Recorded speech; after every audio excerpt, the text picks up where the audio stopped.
ከመይ ውዕልኩም ማሕበር?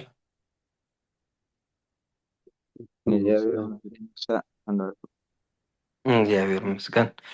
ሰላም ለችን ድገም በሎ። ሰላም ለችን ዘንሰግን ለች ማርያም እምነ አስተባብሩ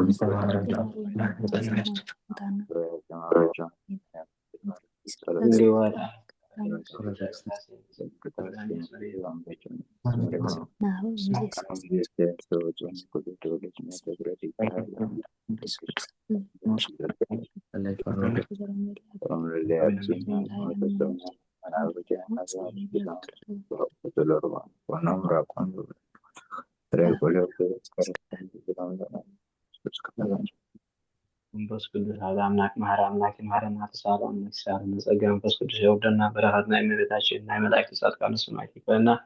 ጉባኤና ባርከና ጉባኤና ወርሰና በረከትና ቅዱስ ጊዮርጊስ ሰማዕት በረከትና ተክለ ሃይማኖት ጻድቅ ካፍለና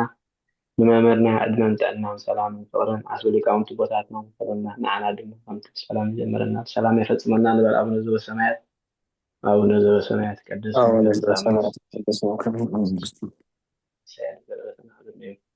هذه لنا أبستان وجيلان من الهدي بالله بسر المتابعة كيف من قصائد صلاة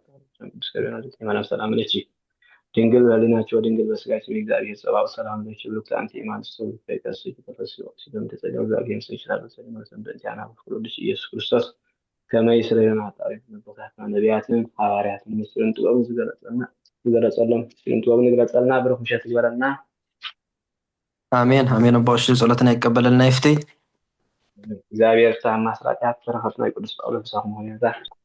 አሜን አሜን። ብሩክ ምሸት የምሴና ብሎ እንጀምር። ምንታይ ነጽህና ነርና ግሲ ባለ ግስ አምጣ እንታይ ከነመሃሪ ናቱን ያርኩም ምስልኒ እንተ ቅድሚ ግሲ እንታይ ኢልና ነርና እንደ እንተ ገለኹም ህረኩም ትፍና ነርኩም ሓስኩዋ እንታ ዝበልኩም ናት ኣንብራን حجزوا محبرتين إلا نيرنا تا معكن زي ما معكن زي ما أنا هنسيها معكن زي ما قال لكم مثلا سدينا إلا نيرنا لما عن تنتهي دحن سان اشتاق زي سلزي تبلنا خاب ربع ولا نقبر مستنا يزرفا نقبرينا ودم سبلنا حد صاري نايقت سنة يقابن انتم تتقموا صبو ربع ذكرنا ربع نقبرينا يحيش مثلا كابز فرارق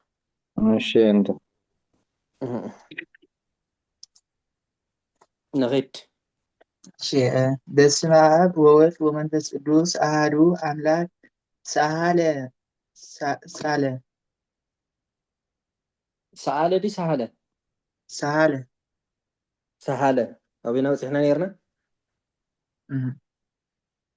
እሺ ሰሃለ ይስሃል ስሂል ስሂሎት ስሁል ሰሃሊ ስሁላን ሰሃሊያን ስህልት ሰሃሊት ስሁላት ሰሃሊያት መስህል መስተስህል መስተሳህል ሰሃልት መድበል ስህለት ሳቢዘር ሰሃለ ተስህለ አስሃለ ተሰሃለ አስተሰሃለ ተብሎ በአምስት አዕማድ በ10 ሰራዊት በ80 አቅማር ይረባል ይወርዳል ይገሰሳል። ሰሃለ ተሰሃለ አስሃለ ተሰሃለ አስተሰሃለ ተባሂሉ በ5 አዕማድ በ10 ሰራዊት በ80 አቅማር ነርብሖ ነውርዶ እንከሶ ማለት እዩ። ሰሃለ ሳለ የብረት ስሁል ውስጠዘ መስህል ባዕድ ቅጽል ሰሃልት መድበል ስህለት ሳቢዘር አዘዘ ከመይስሃሉ ኩናተ እንዲል ገድለ ተክለ ሃይማኖት እመተ ስህለት ማአቱ እንዲል ምሳሌ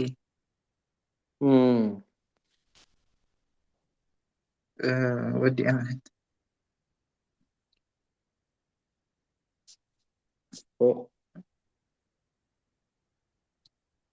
እሺ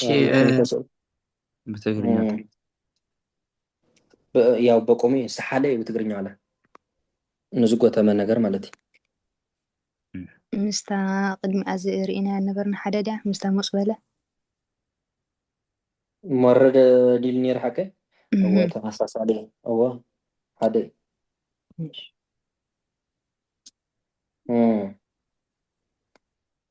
ገቢር እሺ ዲያታ هو جنبي جبير انتهي سهيل خرادي سهيلو محرشادي سهيلو معصيد سهيلو جبير يعني እሺ امم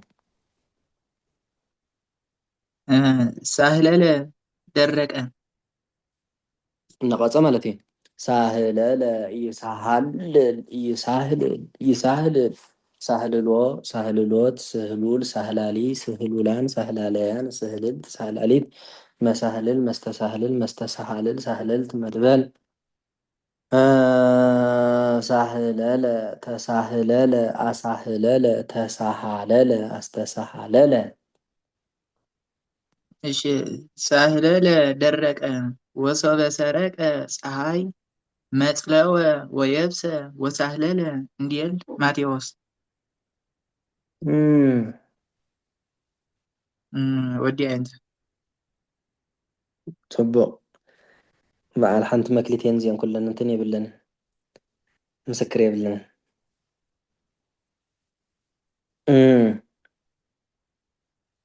እሺ ሰመለ አለዘበ على سلسة مالتي سمل يسيمل يسمل يسمل سملو سملوت سمل سمالي سملان سماليان سملت سماليت سمولات سماليات مسمل مستسمل مستسامل مسملان مستسملان مستساملان مسملت مستسملت مستساملت مسملات مستسملات مستساملات سملت مدبل سمل تسمل أسمل تسمل أستسامل እሺ ሰመለ አለዘበ የጠባይ የእንጨት ስሙል ውስጠዘ መሰምል ባይል ቅጽል ሰመልት መድበል ስማሌ ጥሬ ዘር ሶማሌ دي ስማሌ ገርወ እንተብና ስማሌ ናብኡ ገፀ ቀሪባ ዋል ሓንቲ የብሉን መድበል እዩ ዝውድእ ዘር ዝበሃል የብሉን ስማሌ ጥሬ ዘር ናይ ምንታይ ልዎ ኣለ ስለ ሰሪኢኹም ናይ ጠባይን ናይ ዕንጨይትን ማለት እዩ ዕንጨይቲ ልስልስ ዝበለ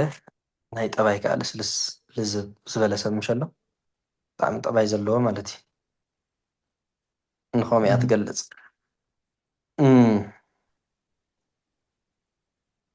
እሺ ሰሰለ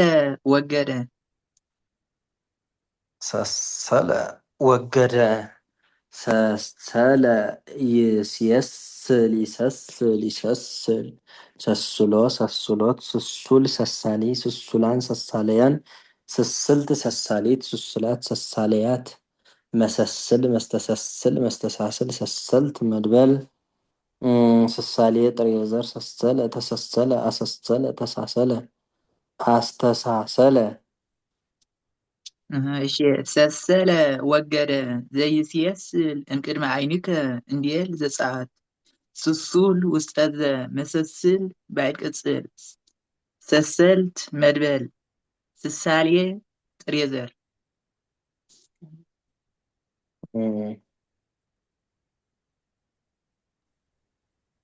ጥሬ ዘር አንተ ያ ትርጉም አይነት ጥሬ ዘር አለ ርሕቀት እሺ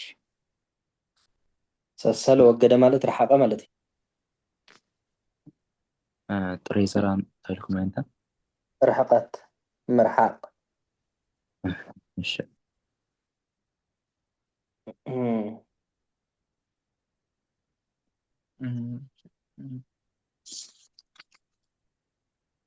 ወገደ ረሓቀ ክንብል ገቢር ዶ ይመስለኩም ተገብሮ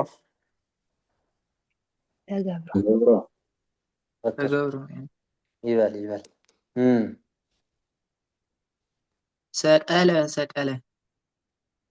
ሰቀለ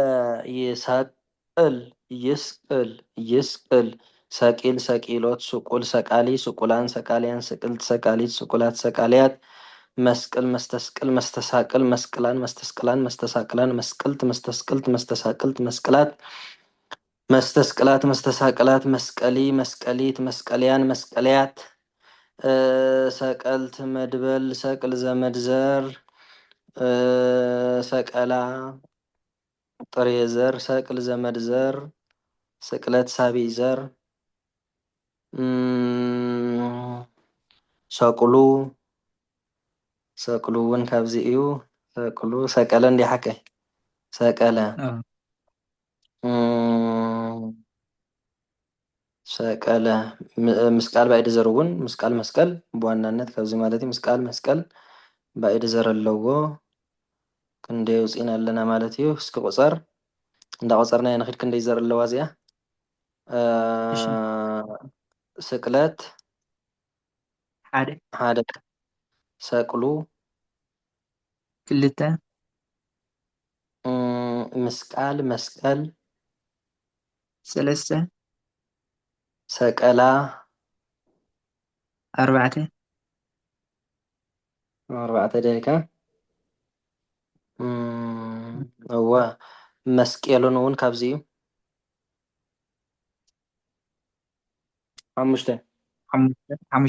ሓሙሽተ ሰቅሎ ሽዱሽተ ሰቅሎን ሸውዓተ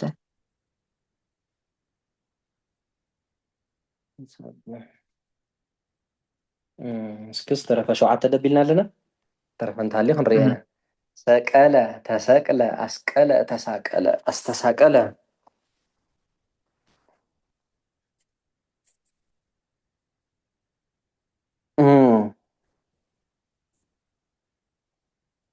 እሺ ሰቀለ ሰቀለ ስቁል ውስጠዘ ስቁላን በብዙ ስቅልት ለስየት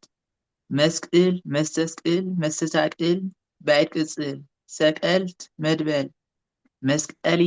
ባዕድ ሳልስ ቅጽል መስቀልያን በብዙ መስቀሊት ለስየት ሰቅል ዘመድ ዘር ለሃምሳ ሰቅለ ጉሩብ እንዲየል ስቅለት ሰሃቢ ዘር ስቅለታት በብዙ መስቀል ምስቃል ባዕድ ዘር ኣርባዕተ መሳቅል ምስቃላት በብዙ እይቢታ ዲበ መሳቅል ይሆን እንዲየል ሰቀላ ሰቅሎ ጥሬ ዘር ስድሽተ ሰቃሉ በብዙ እሺ ሰቅሉ ጉል ሰቃሉ በብዙ መስቄሎን ባዕድ ከምዕላድ ሰቅሎን ምዕላድ ሸውዓተ ድና ኢልና ነርና አንተ ወይ ሸመንተ ሸውዓተ ክልተ ጎዲለና ናፀኒሕና ሸውዓተ ማለት ነርና አንተ ስለዚ ትሽዓተ ዘር ኣለዋ ብሓፈሻ እዛ ግስ እዚኣ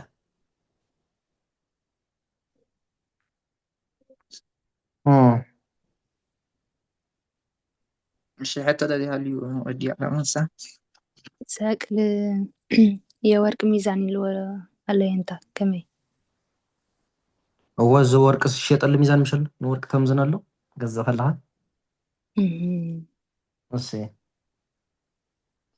እሺ ተንሪአን ፅቡቅተን ዘርኢ በዓል ስቅለት ይረኣያ መስቀል እኳ መስቀልን ምስቃልን እኳ ሓደ እዩ ነይሩ ትርጉሙ ያው መስቀል ስለ ዝተለምደ ኢና መስቀል ንብል ኩሉ መስቀል እዩ ፈላላይ የብሉን ሰቀላ ሰቅሎ ሰቀላ ዲ ሰቀላ ዝበሎ ኣጉዶ ናይ ገዛ ኣጉዶ ማለት እዩ ሰቅሎ ዝበሎ ሚዛን እዩ ዝኾነ ነገር ቡን ዲ ሽኮር ዲ ክትገዝእ እንከለካ ኣብቲ ሚዛን ተሰቂሉ እንዲካ ትገዝኡ ኣብኡ ስለ ዝስቀል ማለት እዩ ሚዛን መን ነይሩ ካልእ ሰቅሉ እውን ያው ተመሳሳሊ ሚዛን እዩ መስቄሎን እዚ ከዓ ጉልላት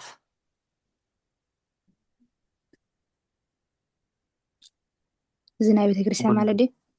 እወ ይስቀል እንዲ ጉልላት ሓቂ ብላዕሊ እንዲ ይስቀል ለዛ ኣብዚኣ ተወፅእ እዋ እዚ ናይ ቤተክርስትያን ኣብ ላዕሊ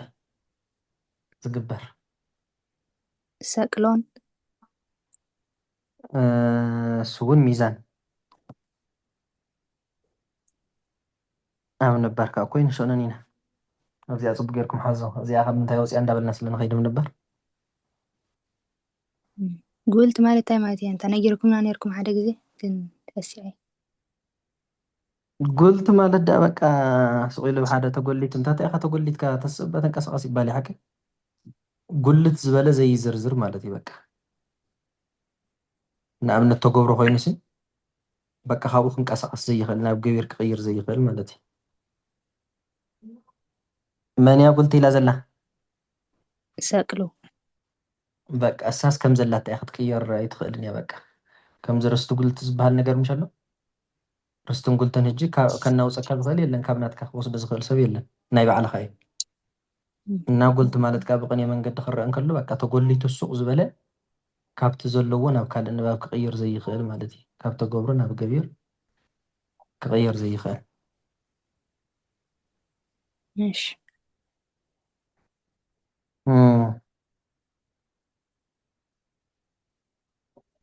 እሺ ሰብለ ዘረዘረ ሰብለ ዘረዘረ ደልዎ ዘርዘረ ማለት እዩ ሰብለ ይሰብል ይስብል ይስብል ሰቢል ሰቢሎት ስቡል ሰባሊ ስቡላን ሰባልያን ስብልት ሰባሊት ስቡላት ሰባልያት መስብል መስተስብል መስተሳብል ሰበልት መድበል ሰብል ዘመድዘር ሰብለ ተሰብለ ኣስበለ ተሳበለ ኣስተሳበለ ምናልባት ያው ባዕድ ከመላድ እውን ምስኪ ንሪኦ እንተሃልይዎ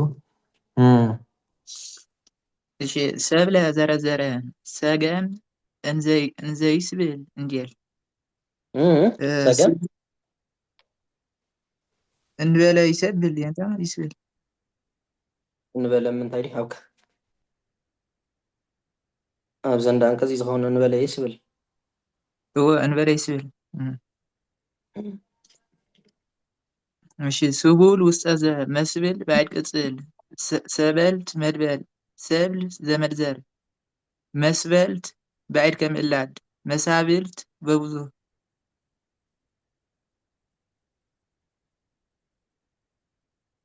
እስኪ ባዕድ ከመለድ ተይልዎ ባዕድ ከምዕላድ መስበል መስበልት ባዕድ ከመላድ እዎ መዘርዘር ማለት እዩ ትክክል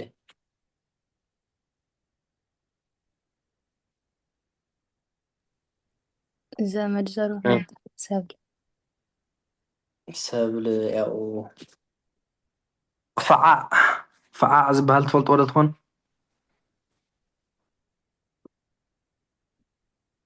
ኣብ እኽሊ ዝወፅእ ድያ እንታ ካብ እኽሊ ዝወፅእ ንሲ ዘርዘረ መሲሉ ግን እኽሊ ዘይብሉ ማለት እዩ ንእኽሊ ዝመስል ንሲ እዚ ሽም ሰብ ንጥቀመሉ እዚ ኸ ሰብለ እንታ ዘርዚሩ ንብሎ ዘለና እወ ብዙሕ ሰብ ሰብለ ዝብል ስም ኣሎ ይመስለኒ እወ ሕጂ ሰብለት እያ ክትከውን ነይርዋ ክገርመካ ናይ ጓል ስም እያ ከዓ መብዛሕትኡ ግዜ ሓቂ ወይ ከዓ ብዘመድ ዘሩ ከዓ ያው ገና እኽሊ ፅቡቅ ጌሩ ከየበለ እንከሎ ክዝርዝር እንከሎ በቃ እቲ ፍረ ከውፅእ ክቐርብ እንከሎ እንታይ ይበሃል እቲ እኽሊ እንታይ ኮይኑ ይበሃል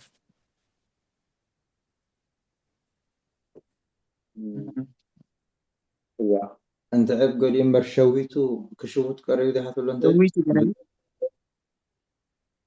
ሸዊቱ ብዝበሃለሉ ግዜ እቲ እኽሊ ወፂኡ ኣሎ ድዩ እኽሊ ኮይኑ ኣሎ እወ የውፅእ እወ ሸዊቱ እና ምናልባት ንሸዊት እዮም ዝጥቀሙላ ዝኾኑ በቃ ናብኡ ኣቀራሪቦም እዮም ከምኡ ዝጥቀምሉ ዝኾኑ እምበር ሰብለ ዝብል ስም ኣሎ ትክክል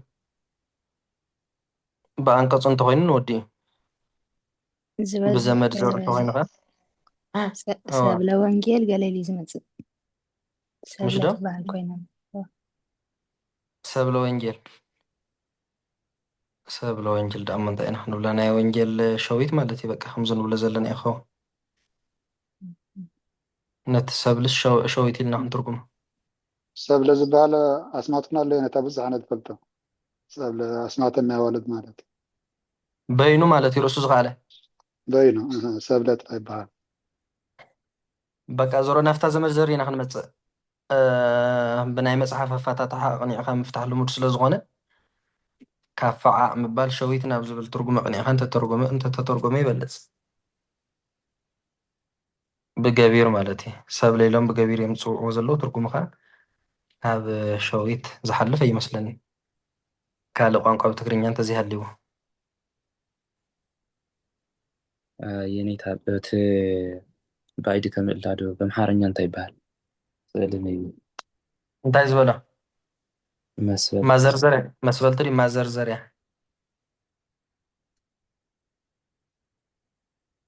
ማዘርዘርያ እዩ ዝበሃል መዘርዘሪ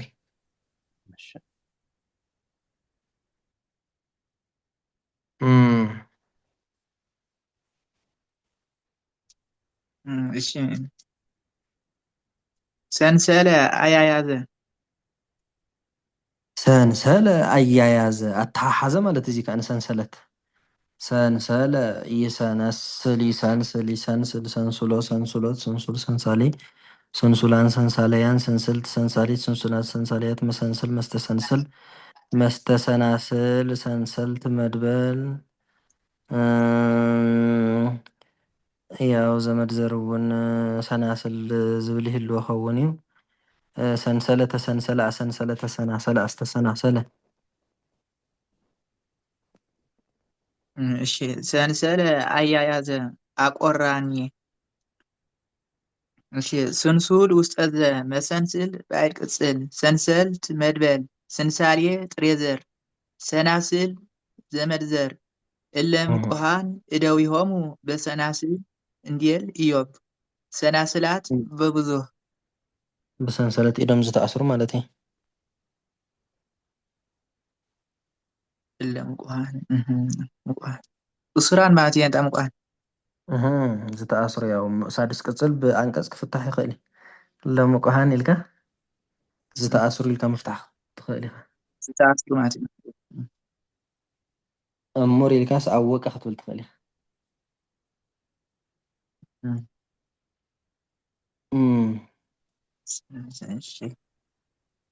ሰናስል ትበለ ዘመድ ዘር ክርአ እንከሎ ንብዙሕ ደ ይመስል ሓቀይ ንሓደ ሰንሰለት ማለት እዩ ሰንሰለት ዝተተሓሓዘ እንዲ ሓቀይ እዋ ስለዚ እዚኣ ኣተሓሓዘ ክትብል እንከላ ንሰብ ምስ ሰብ ኣተሓሓዘ ዘይኮነ ንሰንሰለት ጥራይ ተገልግል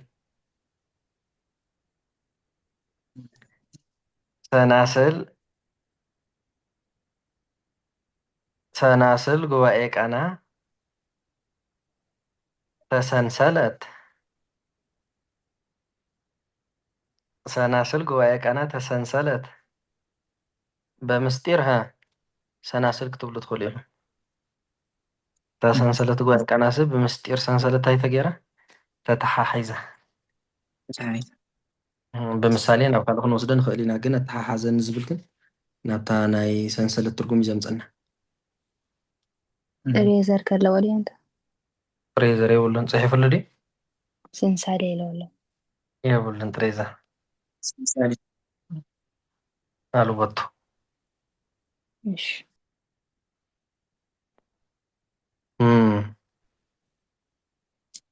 እሺ ሰአለ ለመነ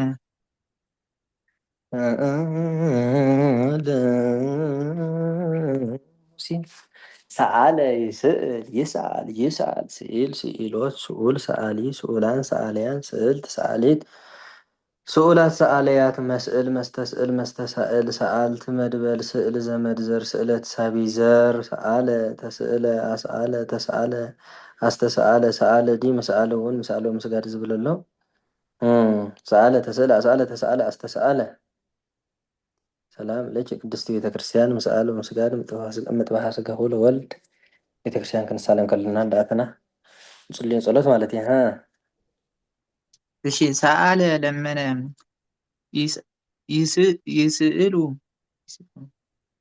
ይስእሉ ሀደ እግዚአብሔር ሲሳዮሙ እንዲል መዝሙር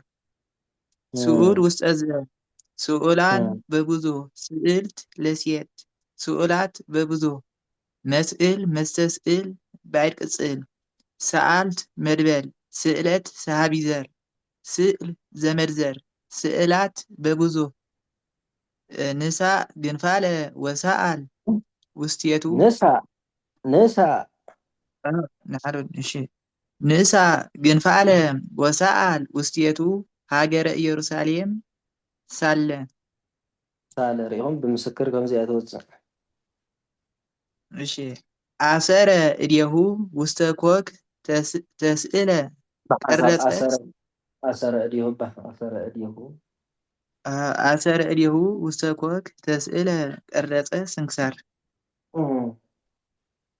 በአርአያ እግዚአብሔር ተስእለ ወልደ እጓለ እመሕያው ፈጠረ ዘይስእሎሙ ለህፃናት በውስተ ማህፀን እንዲል ምስአል ባዕድ ዘር ምስአል ወምስጋድ እንዲል ድጓ ምስአላት በብዙህ ናሁ በእደውየ ሰአልኩ አርፋተኪ በገረ አረፋተኪ በገረ አቆመ ዘይስእሎሙ አምሓሪኝ ነው ድዩ እንተ እዎ አምሓሪኝ በገረ አቆመ ዘይስእሎሙ ለህፃናት እንከርሰ እሞሙ መረጠ ወዲያ አለ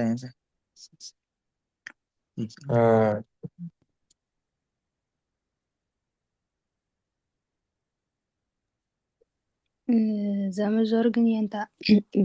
በቲ ሳለ ዝበለዩ ዝተርጎም ዝበዝሕ ምሽ ልመና ኢልና ክነምፅኦ ንኽእል ኢና አይ መብዛሕትኡ ግዜ በቁም እዩ በቲ ግስ እኳ ይኸይድ እንዲ ግን ኣብ ተለምዶ ንጥቀመሉ ከዓ ከምቲ ዝበልክዮ ስእሊ ስእሊ እዩ በቃ ሰላም ደስልክ ወለ ስእለ ወልዳ ፀወት እንዳበልና ንጥቀመሉ መብዛሕትኡ ግዜ ነቲ ሳለ ዝበለ ምስክር እሺ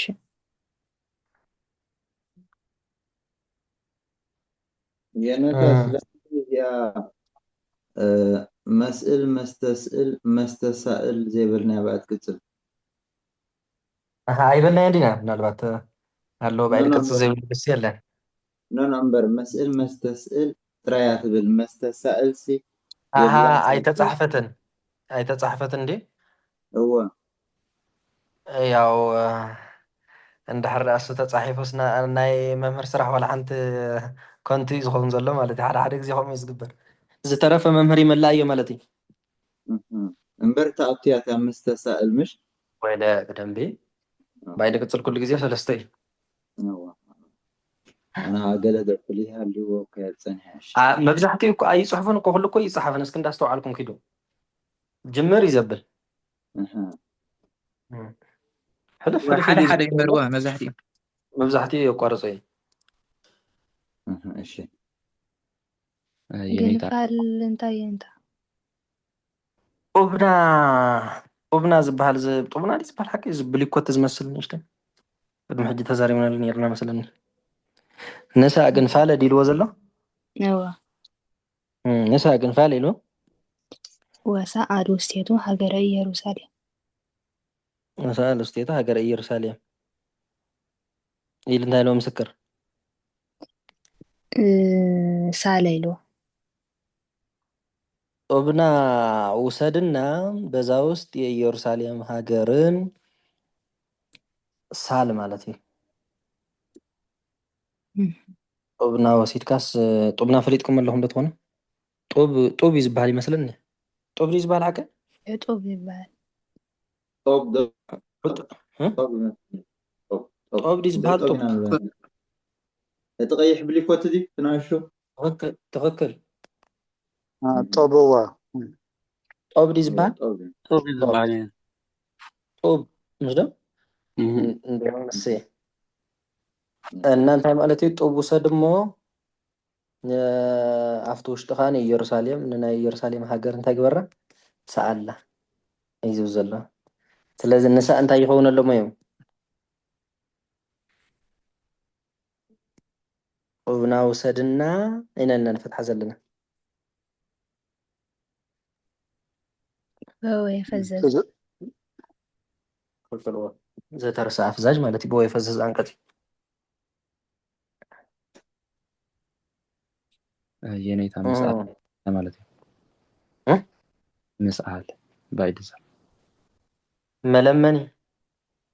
መለመኒ ሰላም ለች ቅድስት ቤተክርስቲያን ምስአሎ ምስጋድ መስገዲትን መለመኒትን ዝኾን ቅድስት ቤተክርስቲያን ሰላምታ ንዓኺ ይግባእ ማለት እዩ መለመንዎ እሺ በገረ ማለት እንታይ ማለት እዩ በአምሓርኛ መስረተ ማለት እዩ መሰረት ገበረ ማለት እዩ መስረተ እሺ ኣገለ ዲናር ኢና ነርና ሓቀይ በገረ ዝብል ኣይበፅሕናን ኣለና ምስለና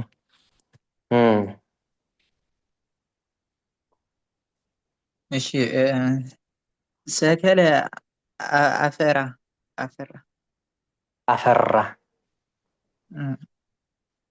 እዋ ሰከለ ታልዕልያ ዝነበረት ሰኣለ ገቢር ድያ ተገብርያ ገቢር ገቢር ያው ሰከለ ይሰክል ይስክል ይስክል ሰኪል ሰኪሎት ስኩል ሰካሊ ስኩላን ሰካሊያን ስክልት ሰካሊት ስኩላት ሰካሊያት መስክል መስተስክል መስተሳክል መስክላን መስተስክላን መስተሳክላን ነወዳት ማለት እዩ መስክልት መስተስክልት መስተሳክልት ንጓል መስክላት መስተስክላት መስተሳክላት ነዋልድ ሰከልት መድበል ሰክል ዘመድ ዘር አስካል ባዕድ ዘር አስካሎን አስካሎኒ ሰከለ ተሰክለ አስከለ ተሳከለ አስተሳከለ ሰከለ አፈራ ከመአጸደ ወይን ዘሰከለ እንዲል መጽሐፍ ስኩል ውስጠ ዘ መስክል ባዕድ ቅጽል ሰከልት መድበል ሰክል ዘመድ ዘር አስካል በብዙ አስካል ባዕድ ዘር ጸናህ ክዎ ለወይንየ ይፍረይ አስካለ እንዲል ኢሳይያስ አስካላት በብዙ አስካሎን አስካሎኒ ባዕድ ከምዕላች ኣብዚ ኣይነታ ባዕድ ዘርነ ኣብዚ ባዕድ ዘር ኣስካል ኢልዎ ደየንታ ኣብዚ በብዙ ከዓን ኣስካል ኢልዎ እወ ይራኸብ እዩ ከምዚ ብዝሓለፈ ዝበልናዮ እንታይ እዩ ዝራኸቡ ረኺብና ነርና ሓቂ ኣክሊል ዝበልናዮ ኣክሊል እኽሊ ክበዝሕ እንከሎ እንታይ ድዩ ኣክሊል እዩ ዝብል ሓቂ እወ እንደገና በቆሙ ዝብርእሲ ዝግበር ከታ ይበሃል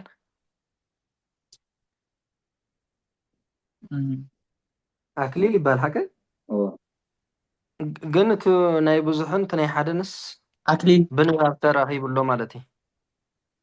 እዚ ከዓ ከምኡ እዩ ተራኺቡ ዘሎ ብዙሕ ኣጋጣሚታት ኣለኹም ዝገብር ባዕድ ዘርና ዘመድ ዘር መብዛሕትኡ ግዜ ከምዚ ንረክብ ኢና እናታዋና ክትተሓዝ ዘለዋ እንታይ ማለት እያ እዛ ኣስካል ኢላ ዘላ ፍረታት ማለት እዩ እታ ብዙሕ ናይ ዘመድ ዘር ብዝሕቲ ማለት እዩ ፍረታት እታ ባዕድ ዘር ባዕላ ግን እንታይ ተባሂላ ትትርጎም በቃ ከም ዘላታ ፍረ ትብል ትበዝሕ ከለኻ ኣስካላት ትብል እሺ ኣስካል ዝበሃል ስም ሰሚዕኹም ትፈልጡ ዶ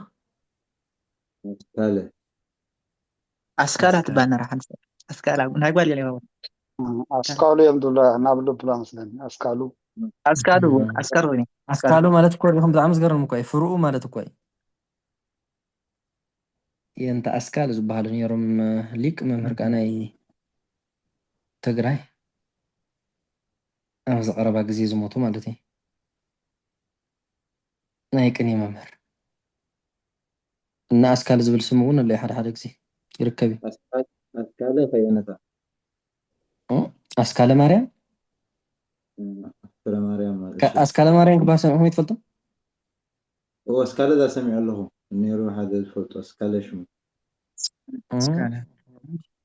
ኣስካለ ማርያም ማለት እኮ ናይ ማርያም ፍረ ማለት እዩ ቀንዲታ ትርጉማ እንተተታሒዛ ፍልጥ እዩ ኣስካል ፍረ ንብላ እሞ ኣስካለ ገብረ ኣብ እንተኢልናዮ ናይ ገብረ ኣብ ፍረ ማለት እዩ ተክለ ኣብ ከም ንብሎ መብዛሕትኡ ግዜ ብኣና ዝተለምደ ግን ኣስካሉ ዝብል ስም ኣሎ ይመስለኒ ኣስካሉ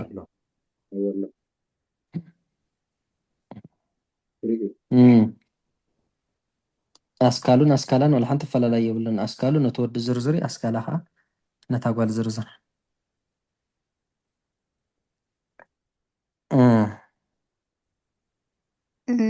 መድዘር እንታ ሰክል ፍረ ንሱ ዋላ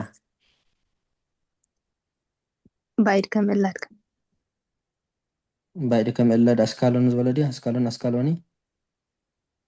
እዚ ከዓ ናይ ወይኒ ሓረግ እዩ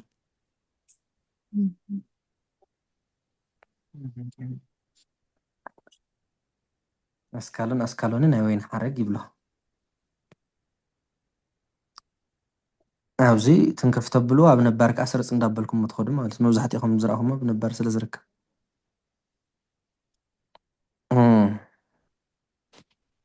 እቺ ሶለ ሰወለ ሰውለ ሰወለ ሸተ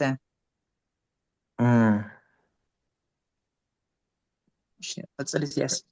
فرسايا ገቢር ዶ ተገብሮ እንታ ሰከለ ፍረ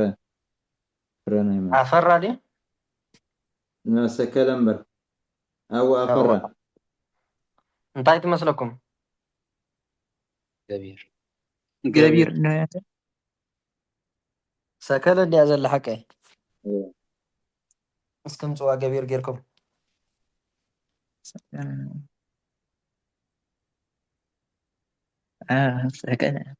ሰከለ አስካለ እስሉ ናይ ባዕል እንዲ ናይ ባዕል እኮ ዋላ ተገብሮ ኮይኑ ናይ ባዕል ዘይሰብ የለ እዚ ማለት እንታይ እዩ ትርጉማ የነታ አፋረ ፈረ ሞቶ ገብሮ የነታ ትክክል ተገብሮ እያ ብንትን ኢኹም ተረዲእኹም ኣስዋ ኣስደረገ መሲላትኩም እያ ኣስፈራ እያ ክትብል ነይራ ፈረየ ማለት እኮ ባዕሉት ፈረሲ ፈረየ ማለት እዩ ኣፍረየ እንድሕር ደኣ ኮይና እያ ገቢር ትኸውን ትርጉማ ሕጂ ኣፈራ ኢሉሲ ብትግርኛ ፈረየ እዩ ዝብል እወ ኣፈራ ማለት እኮ ፈረየ ማለት እኮ እዩ ኣፍረየ ሒዝያ ፀኒሓ ኣፍረየ እንድሕር ደኣ ኮይና ኣስፈራ እዩ ከምዚ ኣፍርሐ ነገር እዩ ዘሎ እሺ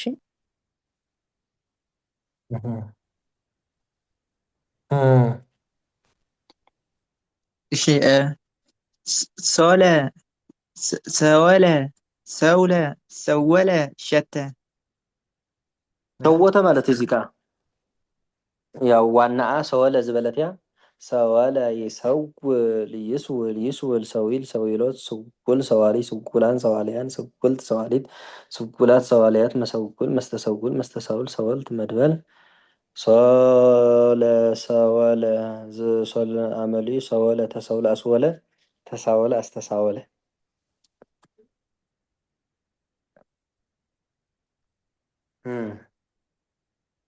እሺ ሶለ ሰወለ ሰውለ ሰወለ ሸተ ጨረቆ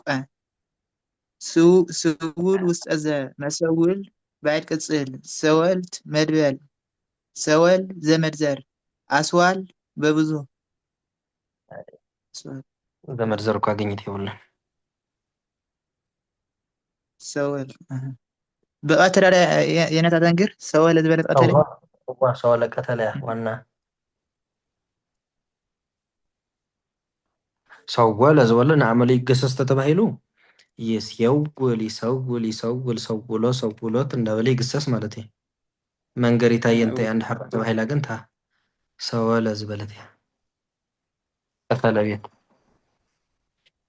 ሸተ ጨረቋ ማለት እንታይ ማለት እዩ እንታይ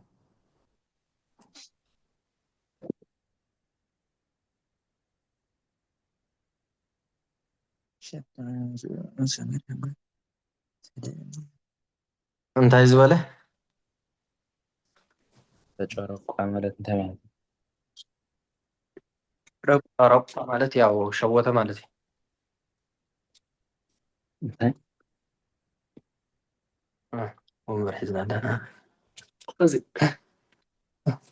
ወንበር ወንበር ሒዝና እሺ ኣይተሰምዐትን እንታ ሸወተ ማለት እዩ ሸወተ ሸዊት እሺ ገና ዘይፈረየ ማለት እዩ ከምዚ ሕጂ ዝኽንብሎ ፀንሕና እንተወይ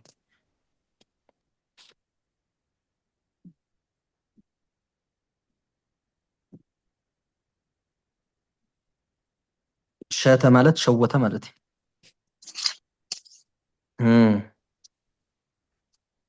እሺ ሰደለ መዘነ ምስ ምንታይ ሓንቲ ኮይና ኣላ እዚኣ ምስ መን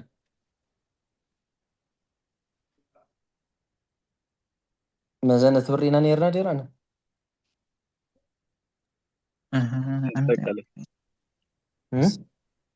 ሰቀለ ምስክራ እንታይ ነይራ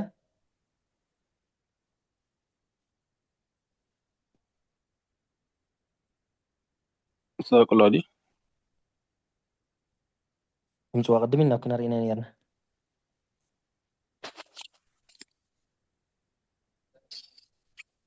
እሺ ሰደለ ዲ ሰደለ ይሰድል ይስድል ይስድል ሰዲል ሰዲሎት ስዱል ሰዳሊ ስዱላን ሰዳለያን ስድልት ሰዳሊት ስዱላት ሰዳለያት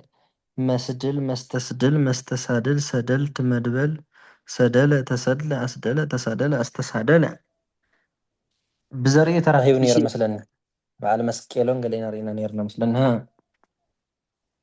ሰደለ መዘነ ስዱል ውስጠዘ መስድል ባይድ ቅጽል ሰደልት መድበል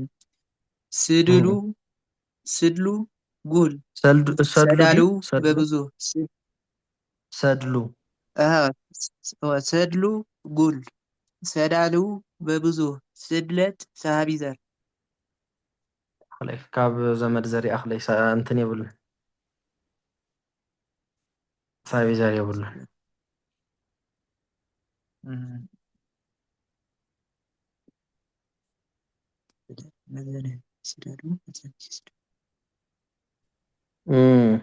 ሰድሉ ሚዛን ዲንታ هو ميزاني موسى يزرع خب مستسقل خب زبالة زمطنا فكرة كنا نرينا نيرنا مثلا سقل لنا هذا سد لنا سقله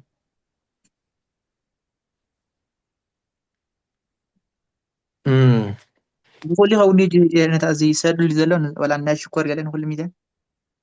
وز ميزان ده نقول عينة ميزان هو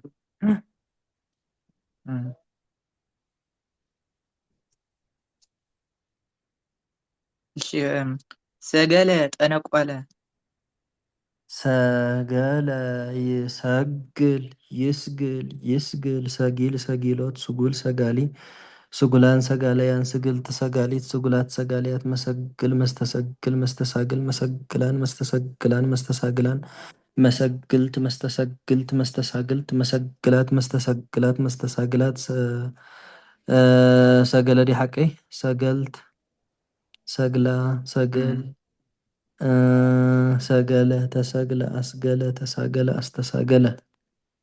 سجل طنقلة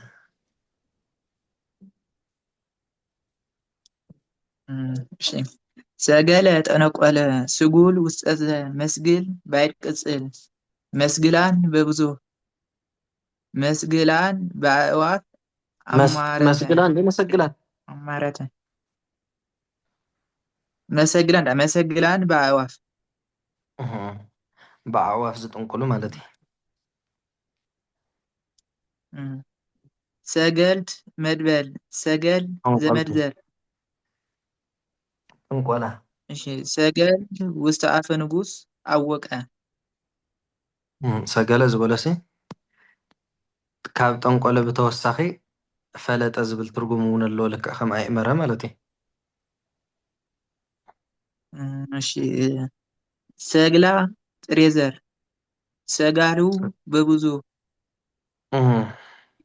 ያስግሉ ለኪ ወይን የጽሩ ሰማየ እንዲል ኢሳይያስ ያሰግሉ ዲ ወያሰግሉ ለኪ ወይን የጽሩ ሰማየ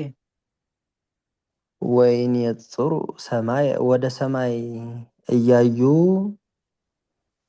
ይጠነቁልልሻል ማለት እዩ ሞያስ ካብዋ ወደ ሰማይ እያዩ ይጠነቁልልሻል ናብ ሰማይ እንዳርኣዩ ይጥንቁልልኪ ኣለዉ ማለት እዩ ያሰግሉ ማሰርያ ሃብዋ ወደ ሰማይ እያዩ ይጠነቁልልሻል ያሰግሉ ማሰሪያ ለአገባ ፍቹ በቁንቀሪ ሙያ አቀባይ ዝርዝር ወአፍዛዥ ዲ እወ እየዩ የነጽሩ የፈዘዘ አንቀጽ ሰማይ አገባብ የወጣበት ትክክል።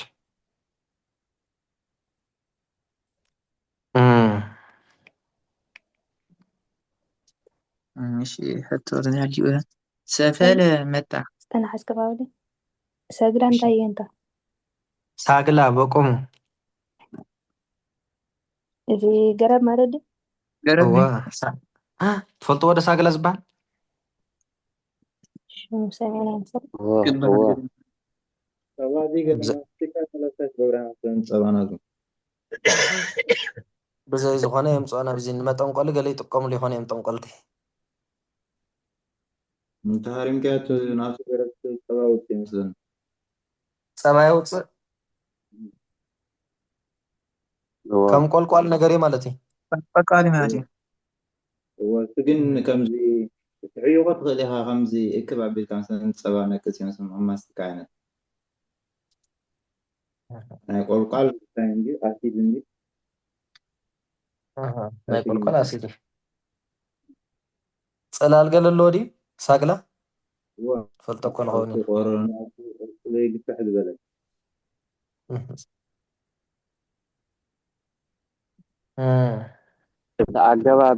ኣገባብ የወጣበት ዝበለታ እንታይ ዝብል ይወፃልና ይቕረድ ወደ ኩልና ናብ ሰማይ እና ናብ ዝብል ኣገባብ ወደ ሰማይ እያዩ ናብ ሰማይ እንዳረኣዩ ይጥንቁልልኪ ኣለዎ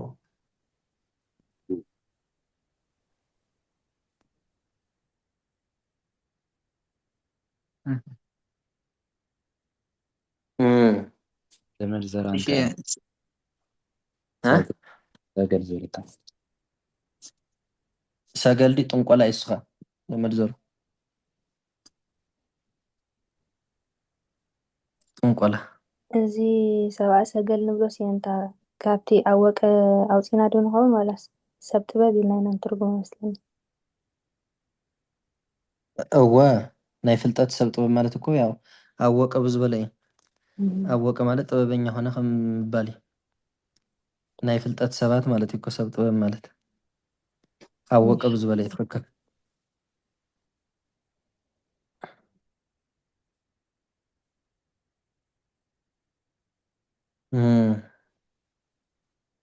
ስለዚ ሰገድ ዝበሎሲ ጥበብን ፍልጠትን እውን ክኸውን ይኽእል እዩ ማለት እዩ በቲ ምስክሩ እውን ካብቲ ግስ ወፃኢ ማለት እዩ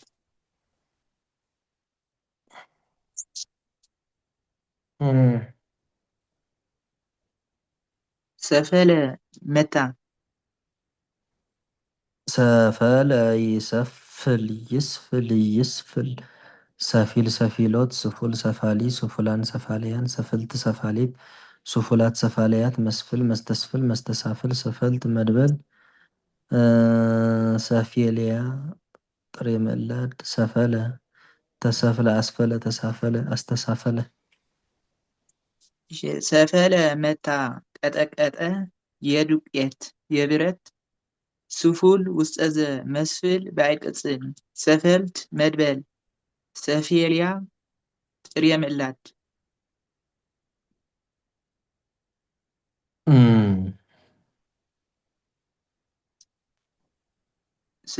ሰፊልያ እንታይ ማለት እያ ሰፊልያ ሞደሻ ማለት እዩ ሞደሻ መታ እንዲ ሓቀይት ግሱ ሰፈለ ኢሉ መታ ቀጠቀጠ ዝብል ኣለዎ ዶ እወ ሞደሻ ጌርካ ንምንታይ ጌርካ ዲኻ ትቕጥቅጦ ሞደሻ ማሳድ ይትበሃል ሞደሻ ወ ሞደሻ ምሳ ማለት እዩ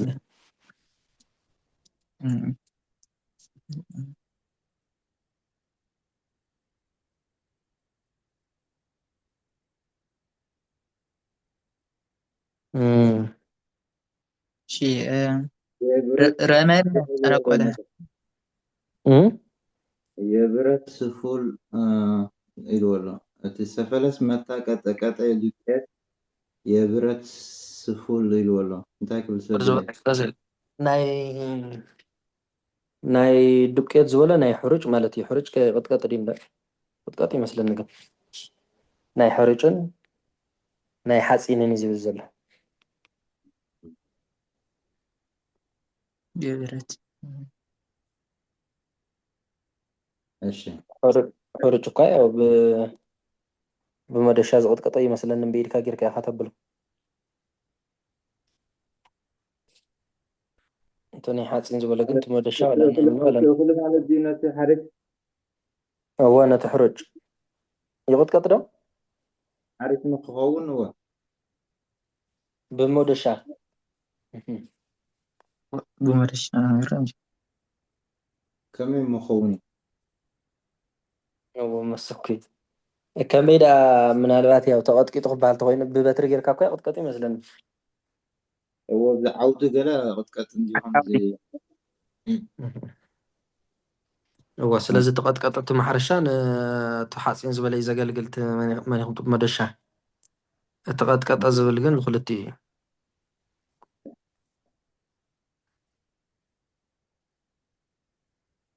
እንታይ ክንብለና ገቢር ዘኸውን ተገብሮ እስኪ እንታይ ትመስለካ ተገብሮ ዝተፈለ ቀጥቂጡ እንታይ ቀጥቂጡ መደሻ ምፅኢልካ እኮ ቀጥቂጡ እንድሕር ኮይኑ ገቢር እዩ ቀጥቂጡ እንድሕር ኮይኑ ገቢር እዩ ትክክል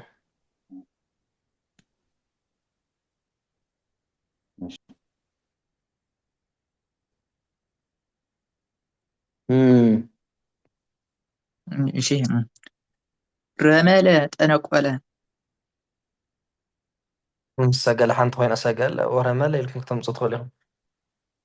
ረመለ ይረምል ይርምል ይርምል ረሚል ረሚሎት ሩሙል ረማሊ ሩሙላን ረማለያን ርምልት ረማሊት ሩሙላት ረማለያት መርምል መስተርምል መስተራምል ረመልት መድበል ረምል ዘመድ ዘር መርመሊ ባዒድ ጥሬ ዘር ረመለ ተረምለ አርመለ ተራመለ አስተራመለ ረመለ ጠነቆለ ሩሙል ውስጠዘ መርምል ባዕድ ቅጽል ረመልት መድበል ረምል ዘመድ ዘር አርማል በብዙህ መርመልየ ባዕድ ጥሬ ዘር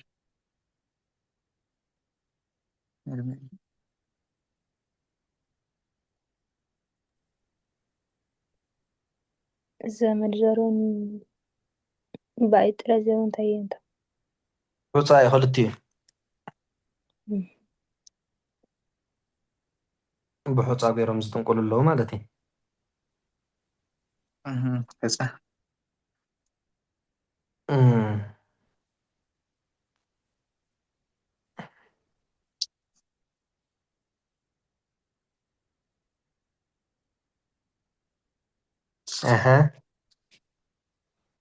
እሺ ሕቶ ተዳሊ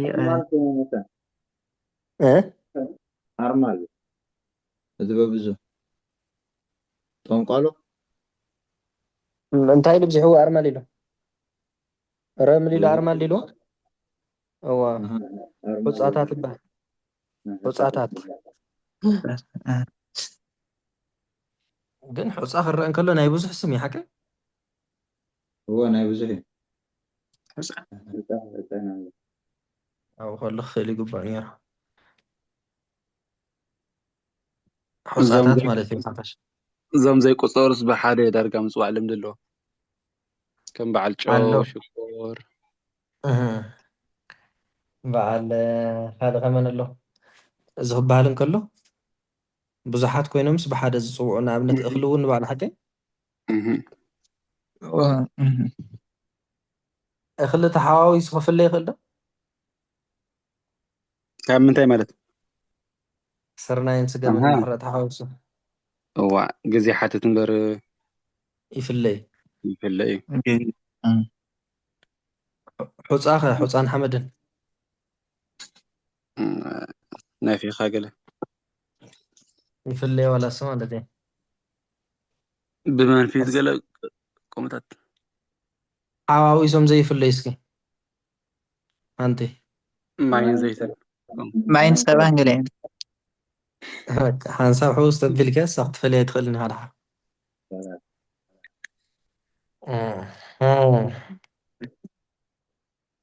እዚ ረመለ እንታይ ኢልና የነታ ጠንቆለቲ ረመለ ወ ጠንቆለ ካብ ረመለት ናብ ፍፃ ከይዱ እቲ ናቱ ስታይለሲ እዎ እሞ ብሑፃ ጌርካ ስለዚ ጥንቆል እኮ እንታይ ይገብሩ መስለካ ሓደ ሓደ ወይ ባጊዕ ወይ ጣል ንሕራ ጠፊኦኖ 5 ሕፃ መሳሊ ሒዙ መፀፀር 4 ንምብራቕ ንምዕራብ ንሰሜን ንደቡብ ገለ ይድርብይወን ተነባጊዕ ኻርያ ንኸይትበልዐን ማለት እዩ ስኢልካ ባህሊ ከምኡ ዓይነት ኣሎ ስለዚ ሕፃስን ጥንቆላ ስለዝጥቀሙሉ እዩ እንታይ ከዓ ንገብር ነርና ቀደም ካብዚ ናይ ፀጉሪ ዓይንና ነውፅእ ምሽ ኣብትና ንገብር ሽዑ እንታይ ትገብሩ ስልጣፍ ንገብረላ ብዚኣ ኢድና ማእከል ኣብ ኣኹፍ ነብላ ምሽ ኢድና ጌርና ብሓንቲ ካብተና ጣብና ሳዕ ነብላ ሽዑ ካብ እታ ጥፍጣፍ በታ ዝኸደታ ትኸዱ ማለት እዩ በቃ ባንቲ ኣይገርምን ኩላትና ንጥቀመሉ ነርና ኩላህና ንጥቀመሉ ዝነበርና እዩ ናይ ኩላህና ንጥንቅለሉ ዝነበርና እዩ ይሰርሓልና ነር ማለት እዩ ገለ ሲኾነልካ እዩ ብጣዕሚ ዝገርም እዩ በቃ መብዛሕትኡ ግዜ ጓሳ ከምኡ ዝገብር ኣብዛ ኢድ እዛ ጥፍጣፍ ይገባ ክብ ብላ ሓንሳብ ብቅድሚት እንዳሃለዋ ተነባጊዕ ንድሕሪት እያ ትወስደካ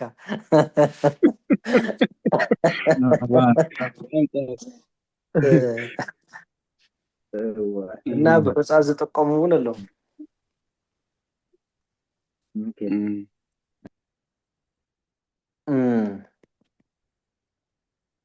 እሺ ሮለ ረወለ ረውለ ረወለ በሳ ያው እዚኣ እታ ቀተለ እያ ከምታ ንዓንተ ወይ ቀተለ ዝብልና የመን እያ ነይራ ተወለ ረወለ ድያ ነይራ እዚኣ እውን ተመሳሳሊ ረወለ ይረውል يرول يرول يرول يرول روي رويلات رجول روالي رجولان رواليان رول رواليت رجولات رواليات مرول مسترول مسترول روال تمدبل روال زمدزر أروال وبزور روال ترول أروال ترول أسترول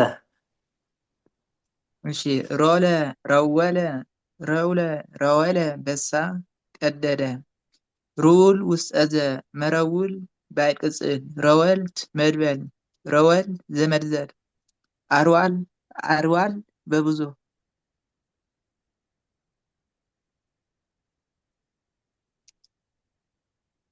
يلتا حجسي أبزي بعد قصد انت خوينو بزنا خمسنا قتل جزء قروة خوينو مزح والناي زلو كهم كيس قبر بولس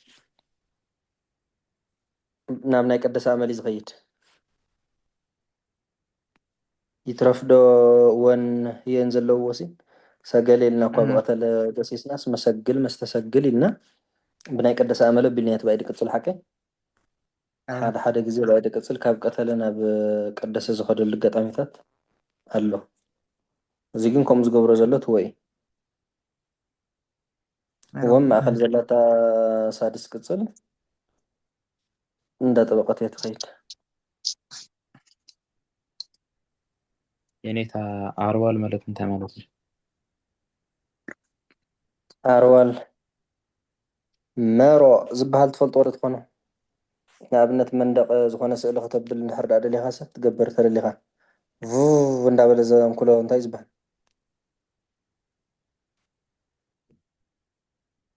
መንኮል ንጥቀመሉ ሽንዲ هو ماشين بور ماشين بهولندا بور ماشين يبان بدوتش بور ماشين بور ماشين بور ماشين هاي زبالة بتقرين ياسو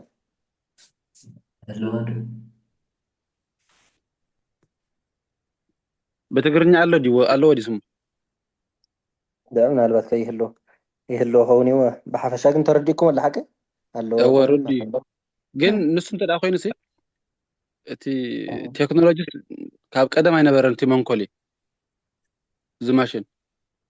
إن كل كنت تقوم لينا نعود رايز يكون ولا نمحرس ونتقوم لينا نعبنت محرس دقر دي زبال حاجة ወዲ ጉሪ دغري النص بمنتهي كل نصه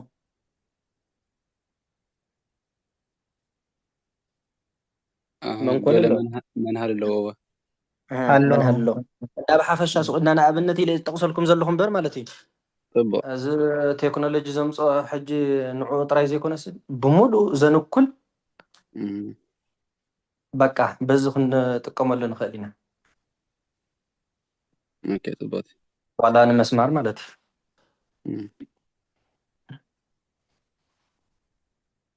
ታተ ንግራይ ተናይ ቀተለት ናይ ቀተለ ዋና አወ እዛ ወዘለውን መብዛሕትኡ ግዜ ናብ ቀተለ የን ዘንብላ ሰወለ አንተ ረኺብና ኣለና እዚኣ ከዓ ረወለ ማለት እዩ ትኻልስ ወይ ለኣመድ ቀደደ ገቢር ዶ ይመስለኩም ተገብሮ እዚ ቀደደ ገቢር ባ ገቢር ይዎ ሓደ ዝቀድድ ኣካል ኣሎ ካልኣይ ከዓ እቲ ዝቅድድ ነገር ከዓ ኣሎ ማለት እዩ መንደል ኢና ንብሎ ትግርኛ መንደል ዲ ሓቂ ዝባል መንደል ዝቦ ናይ ማሕረስ ዝደረገ መንደል ይበቃ በምሓርኛ መሮ ይበሃል መንደል ሓቀይ እወ ንዝኾነ እንዲ ሓቂኩም ንብሎ እወ ዘንኩለልካ እንተኮይኑ መንደል ሃበን እዩ ዝበሃል ዋላ መስኮት ብኡ ትፍሕሮ ዋላ ንድጉሪ ትፀርብ ከለካ ነዊት ብኡ ተንኩሎ መንደል እያ ንስ ረወል የነታ እዚ ናይ ቀተለ ቤት ኮይኑሲ እወ ዘለዎ ኣበይ ዝጠብቕ ኣብቲ ባይድ ቅፅሉ እና ሳሪስ ቅፅሉ ኦኬ ፅቡቅ ታሕቲ ሓዝዋ ሳድስ ቅፅልና ባይድ ቅፅልዎ ዘለዎ ነገር እንዳጠበቀ እዩ ዝኸይድ ኣይልሕልሕን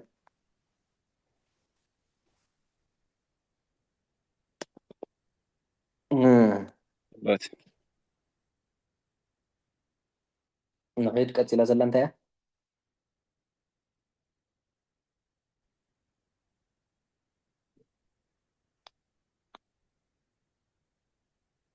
ወፂሪ ጳውሎስ አይስማዕም ፀኒዐ እንታ መስመር ያገኝ ሕጂ ስማዕ ኣሎ እሺ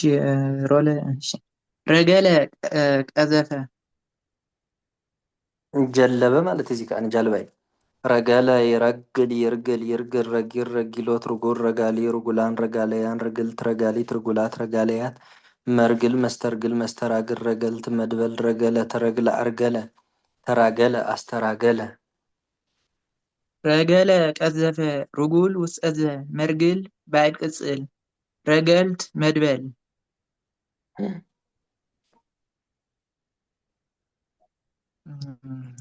እንታይ ማለት እዩ እንታ ትግርኛ ቀዘፈ ማለት እዩ ቀዘፈ ማለት መቕሰፍቲ ይኮነን ኣብ ጃልባ ተሰቂልካስ ምጅላብ ማለት እዩ ብዕንጨይቲ ጌርካ ሓዲኻ ንየማን ሓዲኻ ንፀጋም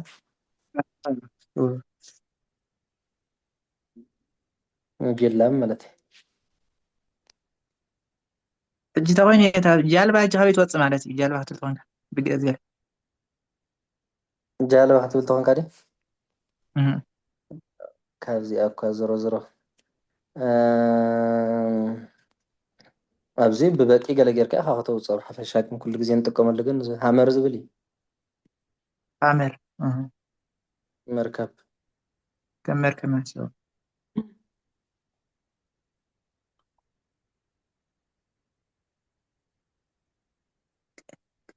እዚ ረገል ጅላብ ማለት እዩ ረገል እዚ መበል ረገል ምዝውል ማለት እዩ ረገልቲ ዝበለ ዲ ጀለብቲ ነዋድድን ነወዳትን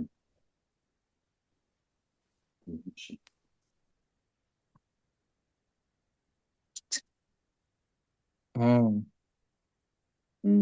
እሺ ገቢር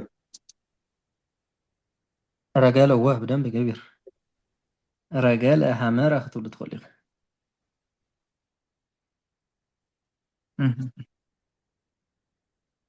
ገቢር እዩ ቀፂሉ እሺ ቀለ ቀለለ ቀለለ ከመይ ኢሉ ኣሎ ቀለለ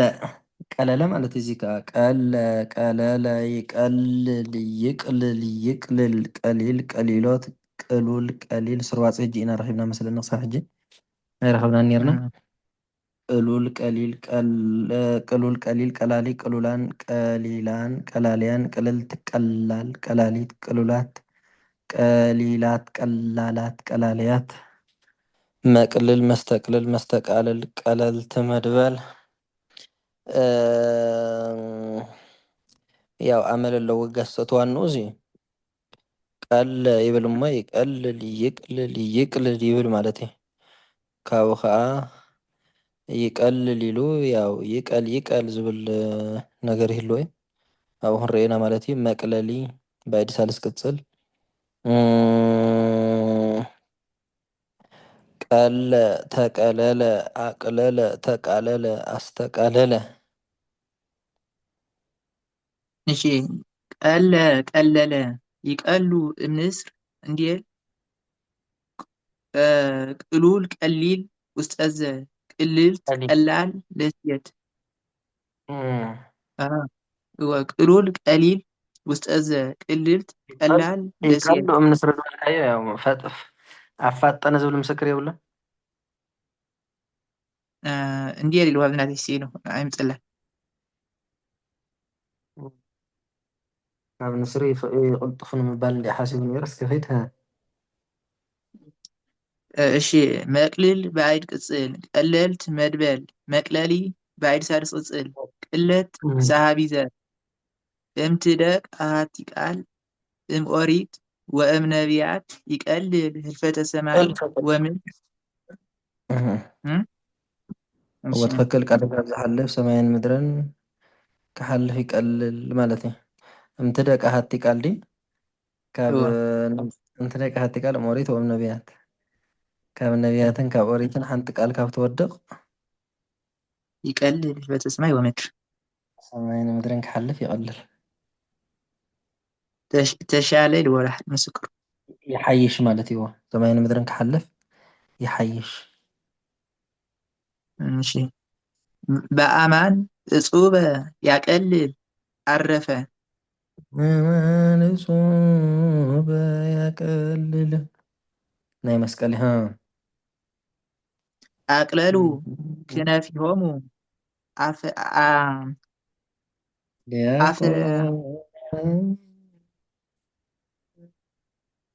አፋጠነ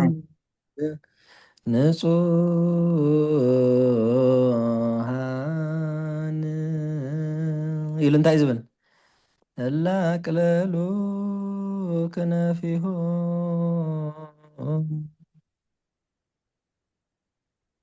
ኢሉ እንታይ ዝብል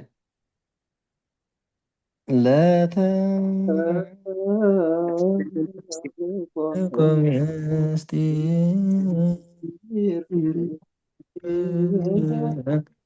በዲበቲ ጠረጴዛዋ ኩሎም እዩ ላቅለሉ ክነፊሆም ኣፋጠነ ደልዎ ናብ ምስጢር ንምልኣኽ ዝቕልጥፉ ዝፈጥኑ ማለት እዩ ዲያቆናት እዩ እሺ አወራረዱ ቀለ ይቀልል ይቅልል ይቅልል ቀለ ይቀል ይቅል ይቅል አመሉ እዚ ይቅል ይቀል ይቀል ተብሎ ይወርዳል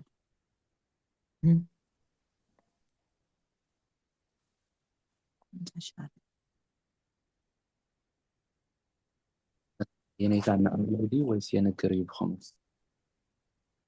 ደሰ ይብል ነበር የነገር በምንጋርዳ አመል ኣለዎ ይቅል ይቀል ይቀል ኢልካ ትምፅእ ትኽእል ኢኻ ግን ያው ለፍፁማን እዩ ينقري እስኪ እንታ ሰርዋጽ قلول نايزبولا قليل قلولان نايزبولا قليلان قلل نايزبولا قلال قلال تبني بلي مالتي قلولات نايزبولا قليلات قلالات كنت سرواጽ አለው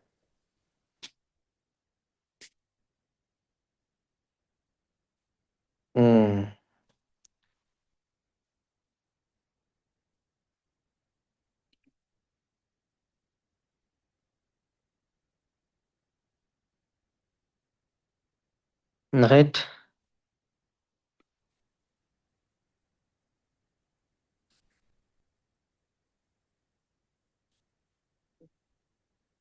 يسمع علي هو يسمع له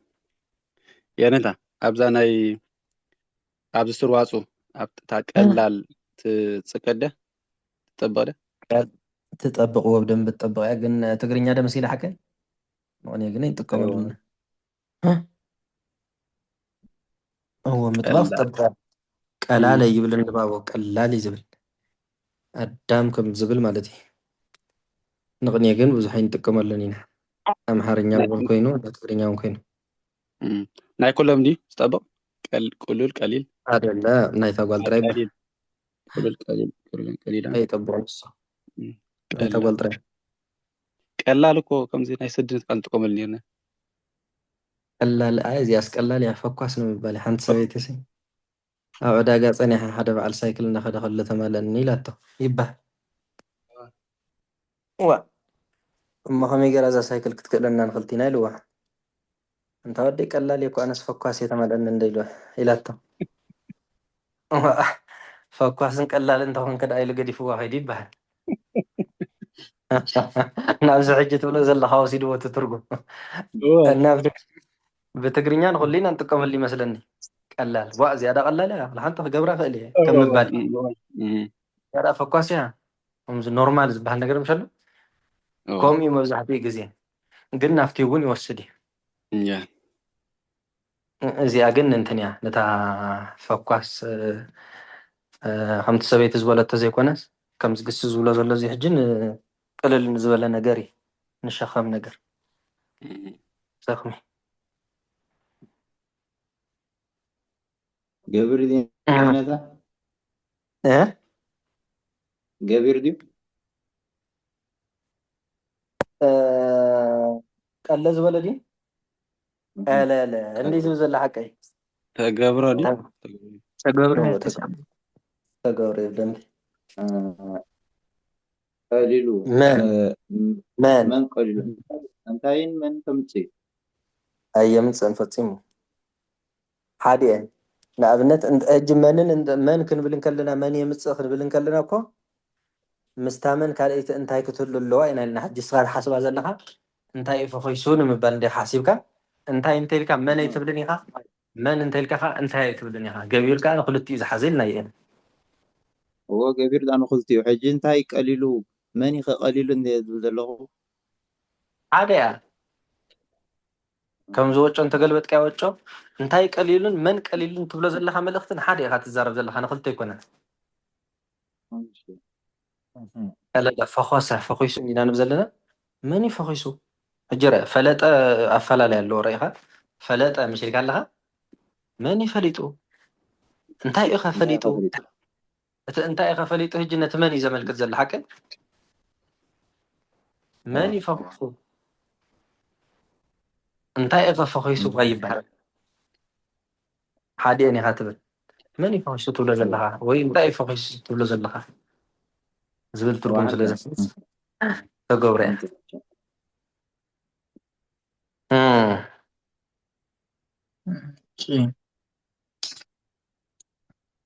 ቆልቆለ ዘቀዘቀ ቆልቆለ ይቆላ ቆል ይቋል ቆል ይቋል ቆልቆልቁሎ ቆልቁሎት ቁልቁል ቆልቋሊ ቁልቁላን ቆልቋልያን ቁልቁልት ቆልቋሊት ቁልቁላት ቆልቋልያት መቆልቁል መስተቆልቁል መስተቆላ ቁልቆልቆልት መድበል ቀልቀል ዘመድ ዘር ቁልቁሊት ምእላድ ቆልቆለ ተቆልቆለ አቆልቆለ ተቆላቆለ አስተቆላቆለ እሺ ቆልቆለ ዘቀዘቀ ደፋ ሶበ ቆልቆለ ኩናቶ ላይለ አህጉሪሆሙ ቃጣ ሰበቀ ወረወረ ሲራክ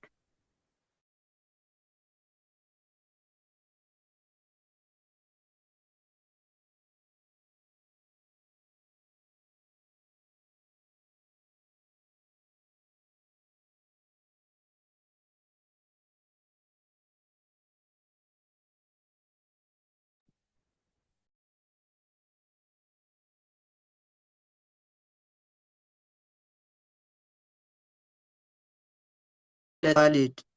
ጊዜ ተቆልቆለ ደመ ጎበከ ምብረቅ ድምፅኻ ይቋርፅ ኣሎ ጳውሎስ عجبا او ሕጂ ስማዕ ኣሎ ናይ የነተኻ ይዛረበካ ይህሉ ኣይስማዕን ዘሎ هو ناتي مسمح ما الله زعدت ወፂኦም ኣለዉ የንተ ናይ ወፂኦም ኢትዮጵያ ወፂኦም ናይ ኢትዮጵያ ናይ وطي من ወፂኦም هو حما ولا مثلا يسمع لك حجي يسمع لي انت ሕጂ ስማዕ ኣሎ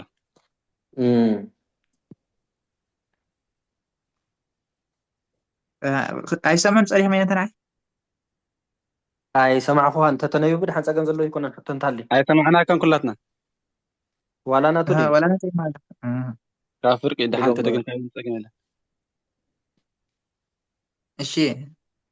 ቆልቆለ ዘቀዘቀ ደፋ ሶበ ቆልቆለ ኩናቶ ላይለ አህጉሪሆሙ ቃጣ ሰበቀ ወረወረ ሲራክ ቁልቁል ውስጠዘ መቆልቁል በአይድ ቅጽል ቁልቁልት መድበል ቀልቀል ዘመድዘር ቀልቀላት ቀላቅል በብዙ ኢትንበር ደወለ ቀልቀል ምስለ ጸላኢከ ከመያጽፈከ كما ከመያጽፈከ እንዲል ሲራክ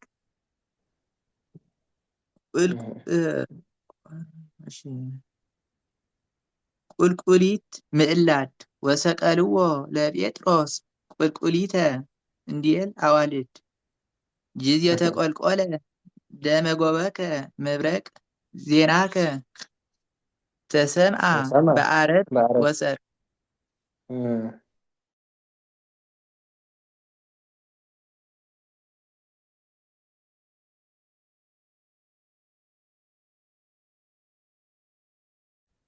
መሸ ተወረወረ ልቋስ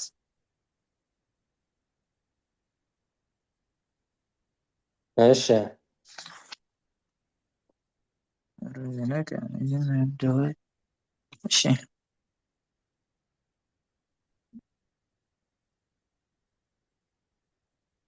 አየህ ምስክሩ እንታይ እንታ አጣ ሰበጥ ወረወረ አጣ ዝበሎ ትንዕ በለ ማለት እዩ ካል እንታይ ነይሩ ሰበቀ ግሱ እንታይ ዝብል ነይሩ ቆልቆለ او ሰበቀውካ ወገአ ማለት እዩ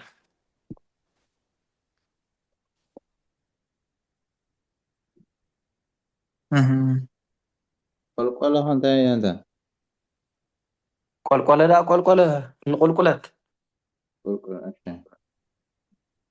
ቁልቁለት ኮነ ማለት እዩ ቆልቆለ አታ ክንደይ ቁልቁል ይባሃል እኮ ትግርኛ ቀልቀል ዘመድ ዘር ፀድፊ ማለት እዩ እንታ ፀድፍዋ ኣብ ፀድፍም ፀላኢኻ ደወይ ትብል ቡጊሩ ከየፅድፈካ ይብሎ ለሲራ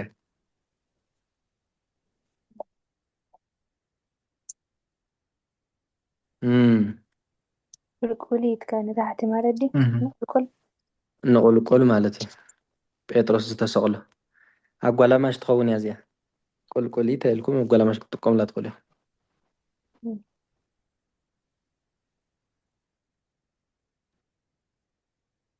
ቁልቁሊት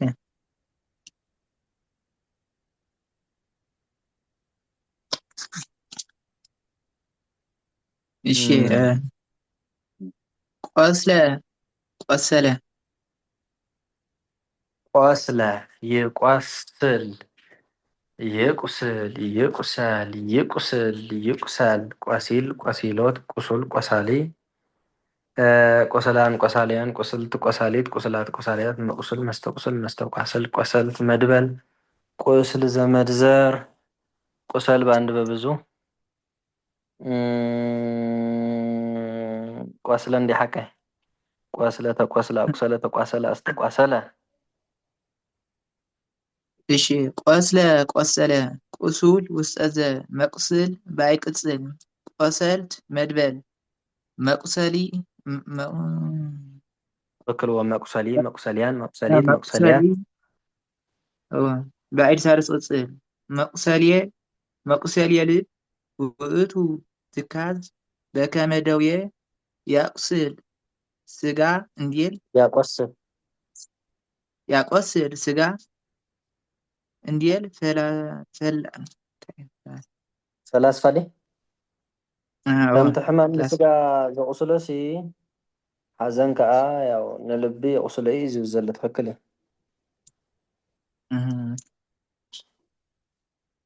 أنا أقسلك نفسي أستاذنه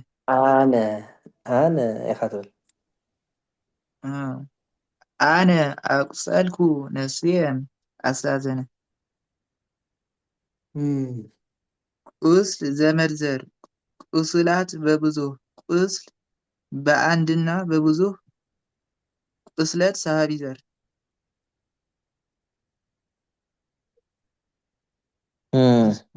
በአንድና ብዙ ወዲያ እንታ ቁስልያት ንኩሉ ቆናትና ሓንቲ ንብዛሓት ንኩሉ ቁስል ለና ሓንቲ ጥራይ ባ ቁሰል እንታይ ዲሉ ቁሰል هو ቁሰል በአንድና በብዙ ቁስለት ሳሃቢ ዘር ታይ ትርጉም ያለው ቁስለት ይልወለ የብሉን ሳቢ ዘር የብሉን ምቁሳል እንዲ ወይ ከዓ ቁስል እንዲ ክትርጎም ነይሩ እንተዝህሎ ግን የብሉን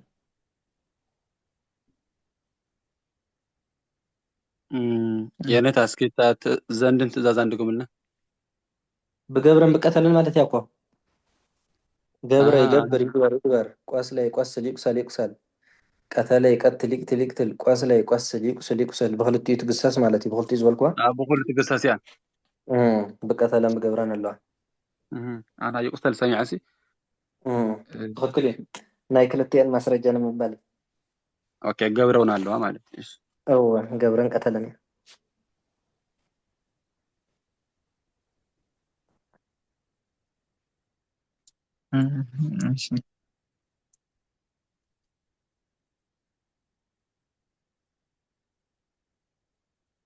እሺ ቀበለ ሸኔ ቀተለ ኣለዎ ዶ ወይስ ቀደሰ ጥራይ ቀደሰ ጥራይ ወለ እሺ ቀበለ ይቅብል ይቀብል ይቀብል ቀብሎ ቀብሎት ቅቡል ቀባሊ ቅቡላን ቀባለያን ቅብልት ቀባሊት ቅቡላት ቀባለያት መቀብል መስተቀብል መስተቃብል መቀብላን መስተቀብላን መስተቃብላን መቀብልት መስተቀብልት መስተቃብልት መቀብላት መስተቀብላት መስተቃብላት ቀበልት ቀበለ ተቀበለ አቀበለ ተቃበለ መስተቃበለ እሺ ቀበለ ሸኔ የሁሉ ቅቡል ውስጠዘ መቀብል ባይ ቅጽል ቀበልት መድበል ቅባሌ ጥሬ ዘር ይብሉን ምናልባት ንበይኑ ጎደለ ዝብል ክስ ቀፂሉ ኣለና هو ቀብለ ጎደለ ዝረለ ካብኡ ኢና ክነውፅኦት ቅባሌ ዝብል ኣብዚ የብሉን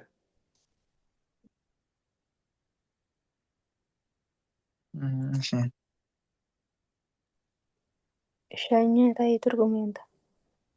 ኣፋኖ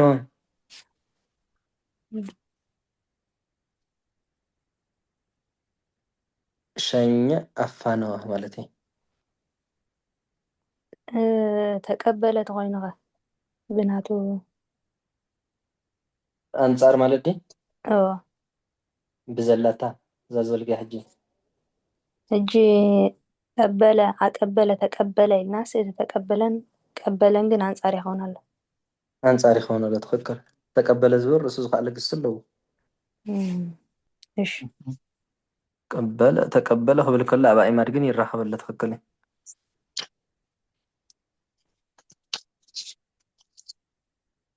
قبل الكاس أنصار كوي نازي أسوأ تقلبيته ترجمان كلنا حريني ولا من إذا قبلن تقبلن تقبل دا تقبل مالتك كوي أبزي أمبر بسلام صاو تقبلوا أي نعمل إن نقص زلنا نمبر تقبل زولدي عدلهم أفانو زولو زي مالت كادي تفانو يا تخون بزيادة تفانو يا تفانو ግን ተቀበለ ክትብል ከለካ ተፋነው ዝብል ሓሳብ ይመፅን ሓቂ ከምኡ እንደ እቲ እያ ትምፅእ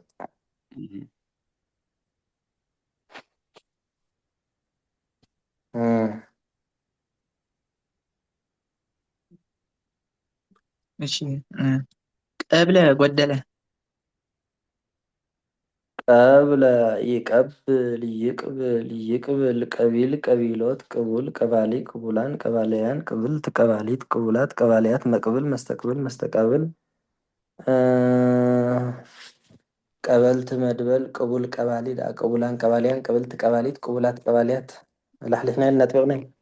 መሳሰል ስለዝኾነ መቅብል መስተቅብል መስተቃብል ቀበልት መድበል ቅባሌ يطبق ትሬዘር ቀብለ ተቀብለ አቅበለ ተቃበለ አስተቃበለ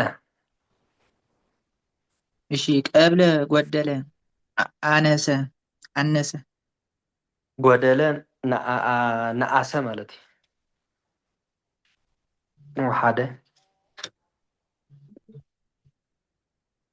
ይቀብላ እምሆልቁ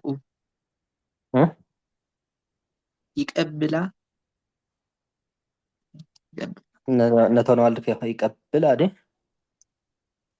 ዘና አይደል ይቀብላ እምሆልቁ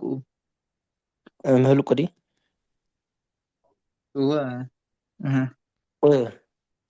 ካብ ቁፅሪ ይጎድላ እየን ማለት ይጎድላ ኣለዋ ካብ ቁፅሪ ይጎድላ ኣለዋ እሺ አሃዱ በመለኮት ዘይትከፈል ሙሉእ በኩለሄ ዘይቀብል ከፈለ ከፈለ እውን ይኸውን ማለት እዩ ቅቡል ውስጠ ዘ መቅብል ባይድ ቅፅል ቀበልት መድበል ቅባልየ ጥሬዘር በእንተ ስካር ወቅባልየ እንዲል ዘፍጥረት ቅብለት ሳቢዘር ሳቢዘር ይብሎ እሺ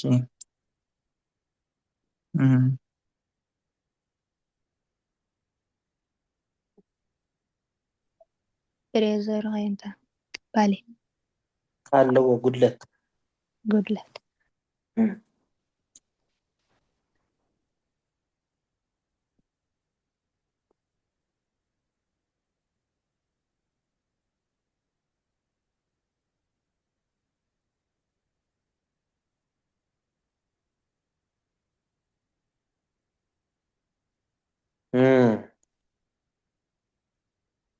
እሺ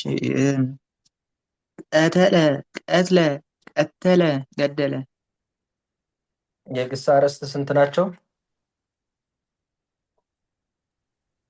ሸመንት ናቸው። ካብቶም ሸመንተ እጅ መጀመርያ ድና ንርኢ ዘለና ሓቂ ገብረ እዚያን መጀመርታ ይመስለኒ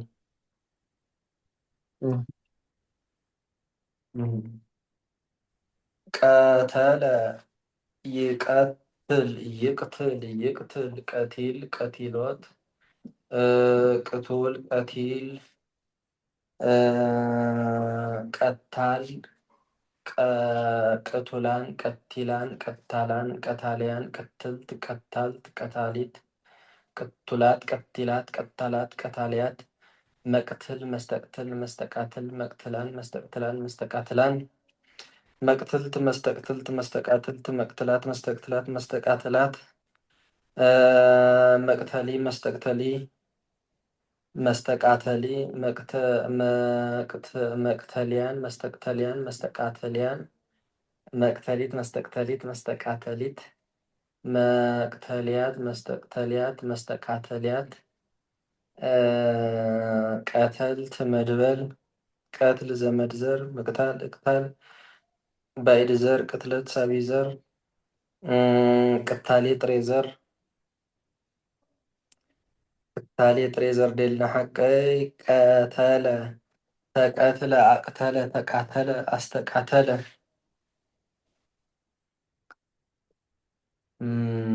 كال انتاي لو زلك قتل إلو قتيل انتاي لو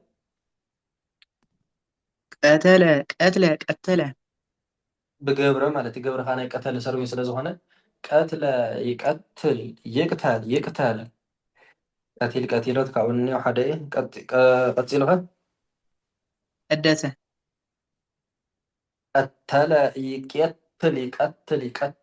قتل قتل قتل قتل قتالي قتالي قتلان قتلان قتالان قتاليان قتلت قتاليت قتلات قتالات قتاليات مستقتل مستقاتلان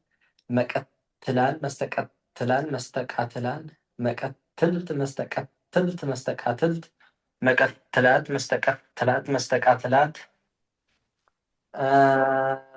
مقتلي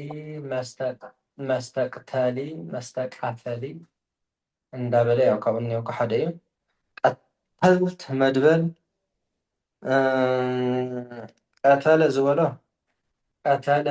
ተቀትለ አቅተለ ተቃተለ አስተቃተለ ቀትለ ዝበሎ ቀትለ ተቀትለ አቅተለ ተቃተለ አስተቃተለ ቀተለ ዝበሎ ተቀተለ አቀተለ ተቃተለ አስተቃተለ ይብል ማለት እዚ ኩሉ እጅ ንገሶ ዘለና ያው ናይ ቀተለ ርእሲ ስለዝኾነ እዚ ሓለቃ ስለዝኾነ ናይ ቀተለ ቤት እውን ብከምዚ ዓይነት መንገዲ ክመፁ ስለዝኽእሉ ዘለዎም የዘለዎም ክኾኑ ክእሉ ኣመል ዘለዎም ግስታት ናብ ከምዚ ዓይነት ተዘንቢሎም ክግሰሱ ስለዝኽእሉ እዩ ኩሉ ተፃሒፉ ዘሎ ማለት እዩ እሺ ቀትለ ቀተለ ቀተለ ገደለ ቅቱል ቀቲል እንታይ ከምዲ እንታይ ከም ዘሎ ክንበብ ኢለ هو تفكر هو قتل قتيل قاتل ከም ዘሎ ونلو ዲዳ ቅቱል ኢሉ ክልተ ግዜ ይበቅሎ ኣድራግ ብሓደ قتل إلوس قتل ديلو تحدى ناي قتله تحدى ناي قدسه تحدى على حي قتل تبلو تحدى قتل نابلك እሺ ቅቱል ቀቲል ቃትል ቀታል ውስጠ ዘ ቅቱላን ቀቲላን حاديو ناي قتل بيت غير كبلو على حي حديفا هذه القومه كم قدسه እሺ ቅቱላን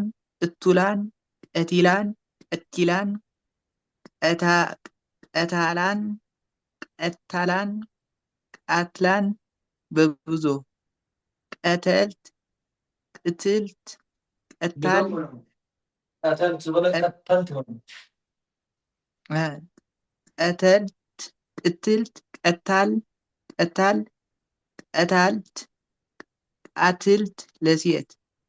መቅትል መስተቅትል መስተቃትል ባዕድ ቅጽል መቅትላን መስተቃትላን በብዙ መቅትልት መስተቅትልት መስተቃትልት ለሴት መቅትላት መስተቃትላት በብዙ መቅተሊ መስተቃትሊ ባዕድ ሳድስ ቅጽል ምቅታል እቅታል ትቅታል ምስትቅታል እስትቅታል ባዕድ ዘር ቀትል ዘመድ ዘር ቅትለት ሰሃቢ ዘር ቀተልት መድበል የቀተለ ቤት ሁሉ እንዲህ ይወርዳል። ቅታሌ ጥሬ ዘር ይመክሩ ለቀቲል እንዲል። እሺ ቀተለ ርእሶ ለሊሁ ወጋ።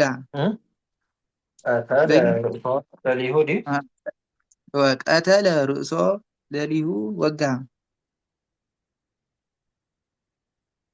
እፄ ቀተሎ ለዝኩ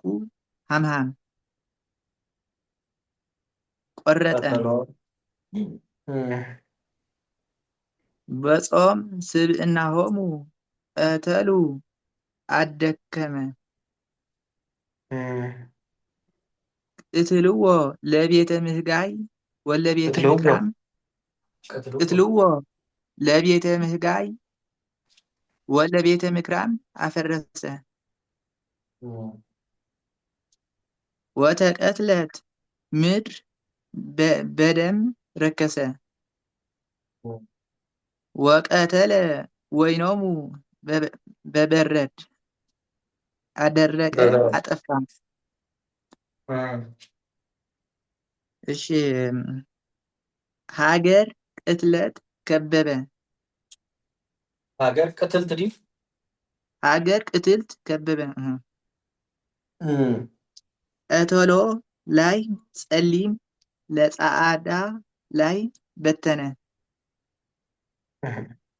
ጸሊም ላይ ተባሂሉ ዘሎ ቃየል ጻዕዳ ላይ ተባሂሉ ዘሎ አቤል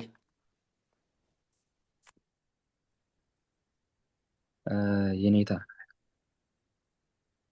ወዲያ ዲያ ወዲያ እንታ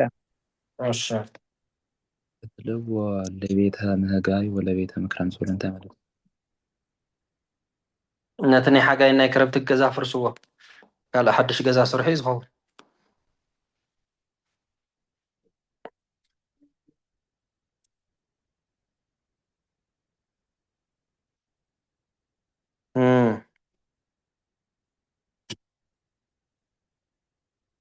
እንጀነታ እዚ ብኩልና ኣብ ቅድሚ ሕጂ ብኩሉ ክነብፀ ንኽእል ብሰለስተ ኢማት ነንታ ኣይመፅን ከመይ ገይሩ ርእሱ ስለ ዝኾነ ኮይልና ቀተለ ጥራይ እታዋና እዚ ኩሉ ዝበልናዮ ሕጂ መንገሪኡ ናይ ቀተለ ቤት እዚኣ ውየ ከም ርእሱ ኮይና ስለተገልግል ዘላ ኣብዚ ግሲ ሓደ ሓደ ግዜ ያው ንምንታይ ናይ ቀተለ ቤት ኮይኑስ ጠቢቑ ዝብል ሕቶ ስለ ዝፈጥር ከም ዝዋራረስ ንምርኣይ እኳ እዩ። ብናይ ቀተለ ቤት ኮይኑስ ብገብረ ዝግሰሰሉ ኣጋጣሚ እውን ኣሎ ብቀደሰ ዝግሰሰሉ ኣጋጣሚ እውን ኣሎ ኢልካ ንምርኣይ እያ ዝመፀ ዳ እምበር እዛ ቀተለ በቃ ካብ ቀተለነታ ይትቕይርን እያ በቃ ቀተለ ትብልያ ተነግር ርእሲ ስለ ዝኾነ እያ ዝኩሉ መፅዩ ጥሬ ዘሩ እንታይ ቅታሊ ያው ስቑኢልካ ንእንትን ናይ ቀተለ ጥሬ ዘረብ ካልእ ከም ዘሎ ንምርኣይ እያ ዝመፀት እምበር ወላ ሓንቲ ትርጉም የብላን ብሓፈሻ ግን ከም ቅትለት ከም ዘመድ ዘር ኮይና እያ ትፍታሕ።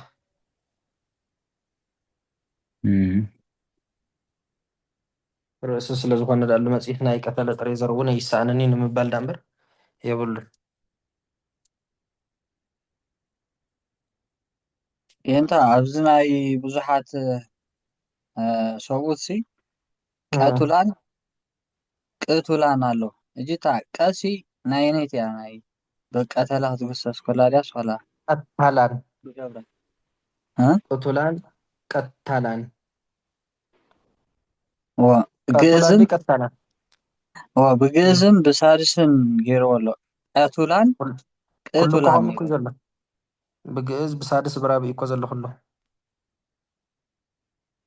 ናይ ተወዱ እውን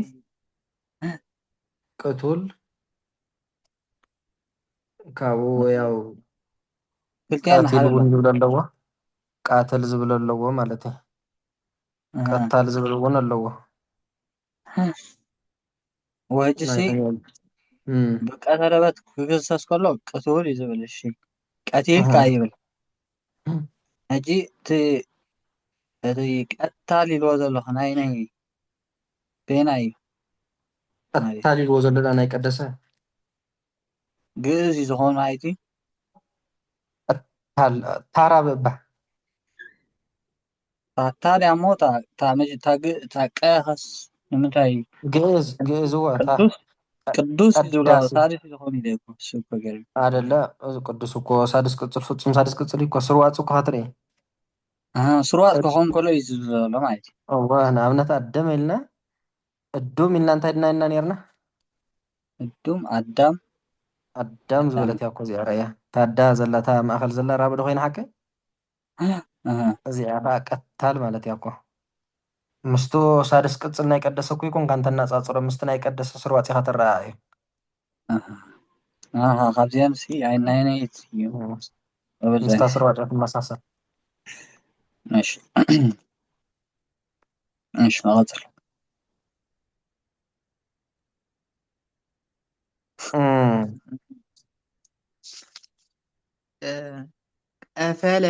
ቀፈለ ለበጠ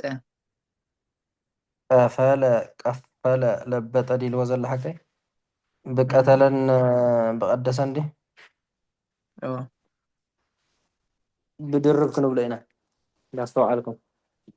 ቀተለ ይቀትል ይቅትል ይቅትል ይቀትል ይቅትል ይቀትል ቀቲል ቀቲሎት ቀትሎ ቀትሎት ቅቱል ቀታሊ ቅቱል ቀታሊ ናብ ቀተለ ደኸይና ቅርታ ማን ነው ቀፈለ ድ ነይሩ ቀፈለ ይቀፍል ይቅየፍል ይቅፍል ይቀፍል ይቅፍል ይቀፍል ቀፊል ቀፊሎት ቀፍሎ ቀፍሎት ቀተለያ ትቅድም ዘላ ድሕሪያ ዘላ ተቀደሰ ማለት እዩ ቅፉል ቀፋሊ ቅፉል ቀፋሊ ቅፉላን ቀፋለያን ቅፉላን ቀፋለያን ቅፍል ቀፋሊት ቅፍልት ቀፋሊት ቅፉላት ቀፋለያት ቅፉላት ቀፋለያት መቅፍል መስተቅፍል መስተቃፍል መቀፍል መስተቀፍል መስተቃፍል ቀፈልት ቀፈልት መድበል ቅፍሎ ጥሬ ዘር መቅፈልት ባይድ ከምዕላድ ቁፍል ዘመድ ዘር ቀፈለ ያው መጀመሪያ ቀተለ ቀፈለ ዝበሎ ቀፈለ ተቀፍለ አቅፈለ ተቃፈለ አስተቃፈለ ቀፈለ ዝበሎ ድማ ቀፈለ ተቀፈለ አቀፈለ ተቃፈለ አስተቃፈለ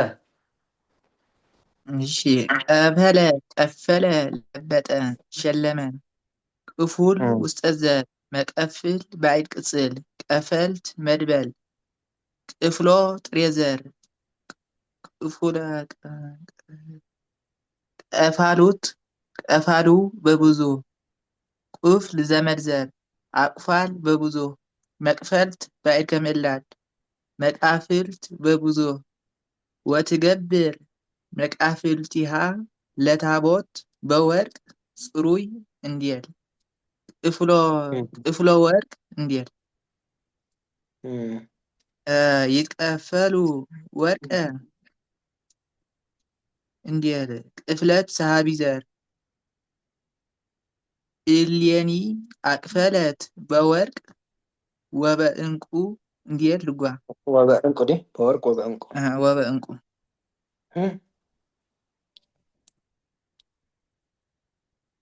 ወበእንቁ እንዲል ልጓ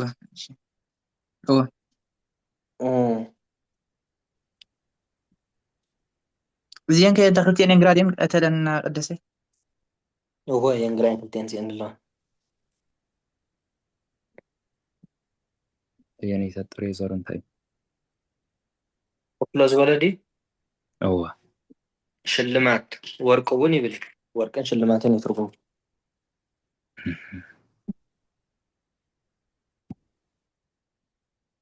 قفل هذا مزار انت عايز ولا قفل كبزح قال انت اللي بزي هو أقفال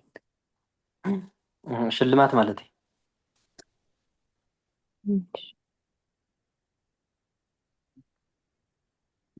بعد كم إلا ده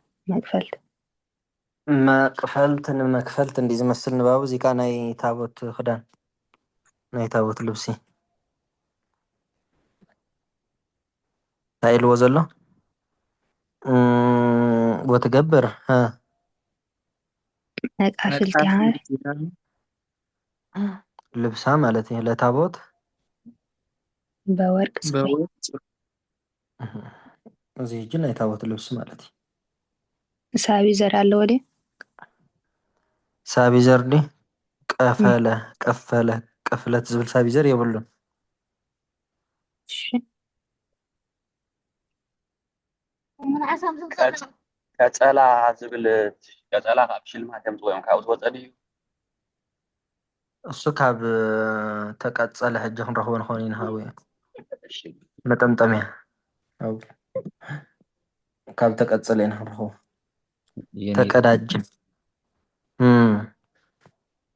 ስምን ናይ ሰዋስውን ፍሉይ ሕጊ ሃልይዎ ድዩ? ምክንያቱ እዛ ታቦት ሲ ከም ባጎርያ ተኮይና ዘይትልዓል ዋወ ብኣዋጃ እኮ ሰያፍ እያ።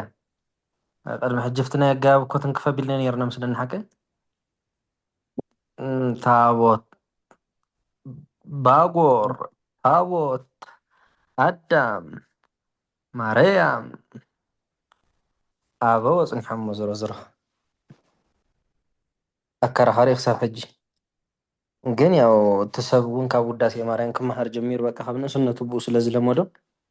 መብዛሕትኡ ብኣዋጅ ስለ ዘይምራሕ ዝነበረ ማለት እዩ። ካብ ቦታት እንዳተወራረሰ ናባና ስለ ዝመፀ ንሕና እውን ኣይቀየርናዮን በቃ ከምኡ ኢሉ ካብ ከምዚ ንብል ሲ በቲ ዝፀንሐና በቲ ወለድና ዝመሃርና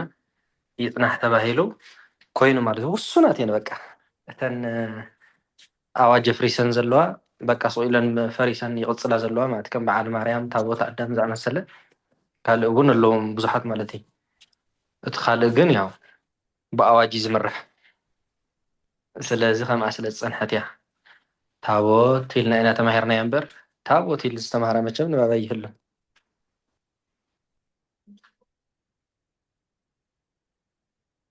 እዚ ብትውፊት ዝተቐበልናዮ ዓቂብናዮ ንኸይድ ዘለና ማለት እዩ። ንዝሓተካ ግን ያው ኣመለ ኣጋብ እኳ ኣዋጅ ብራብዕ ጀሚሩ ሳብዕ ዝተኸተሎ መጨረሽኡ ከዓ ሳድስ ዝኾነ ሰያፍ እዩ ዝብል ነይሩ። እዚኣ ከዓ ሰያፍ ክትከውን ነይርዋ ግን ፅንሐት ስለ ዝኾነት ተቐቢልናያ ንኸይድ ኣለና ኢልካ መልሲ ምሃብ ማለት እዩ እምበር ሓቂ ከዓ ምንም ኣፈላላይ የብለን። ማስያስና ማርያም ክፈላለዩ ኣለዎ እንዴ? ማስያስ የብለን ማስያስ ክንብብ ከሎ ከመይ እዩ ዝንበብ? ማስያስ ሰያፍ ማስያስ ማርያም ከ ማርያም ማርያም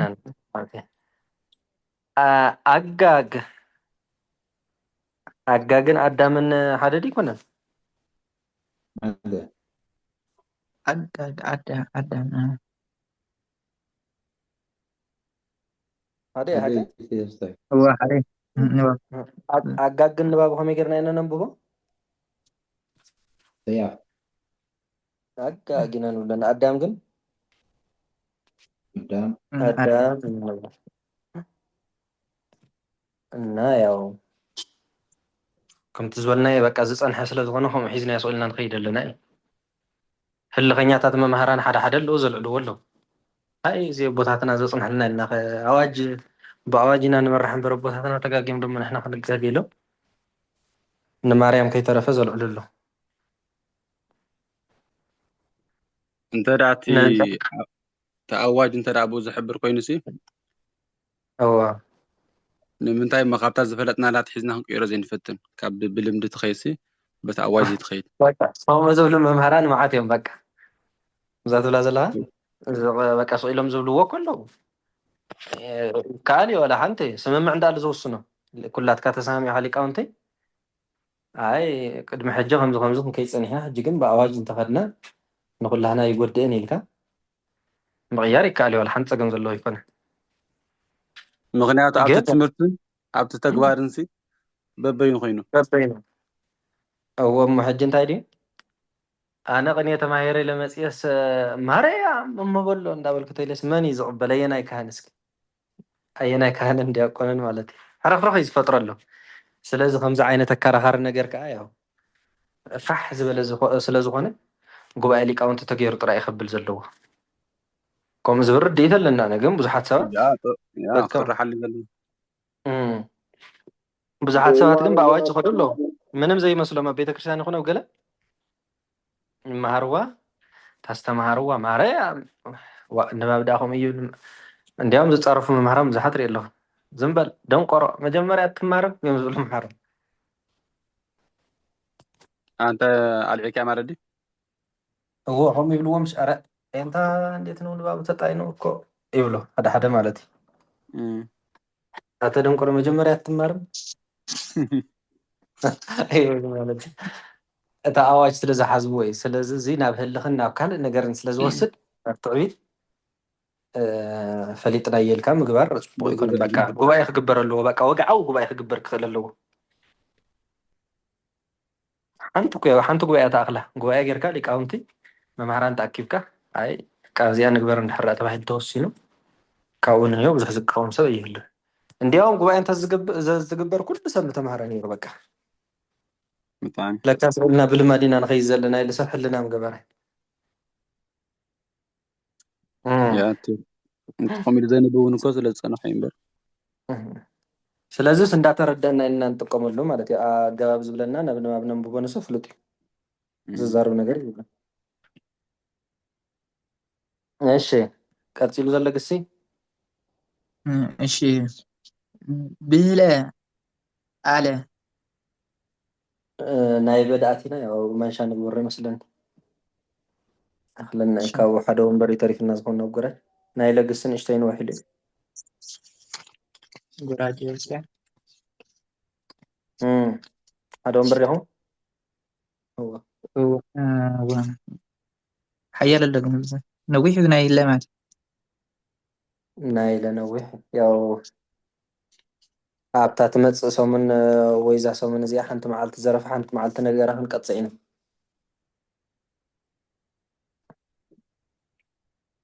ወይ ካብ ዘመነት ንሳይ ከም ኩነታቱ ማለት እዩ ንእሽተይ ንውሕ ዝበለ እዩ ናይ ለ ካብኡ እኒአው ካድሓኒ ነዋሕቲ ናይ ለ ናይ ረ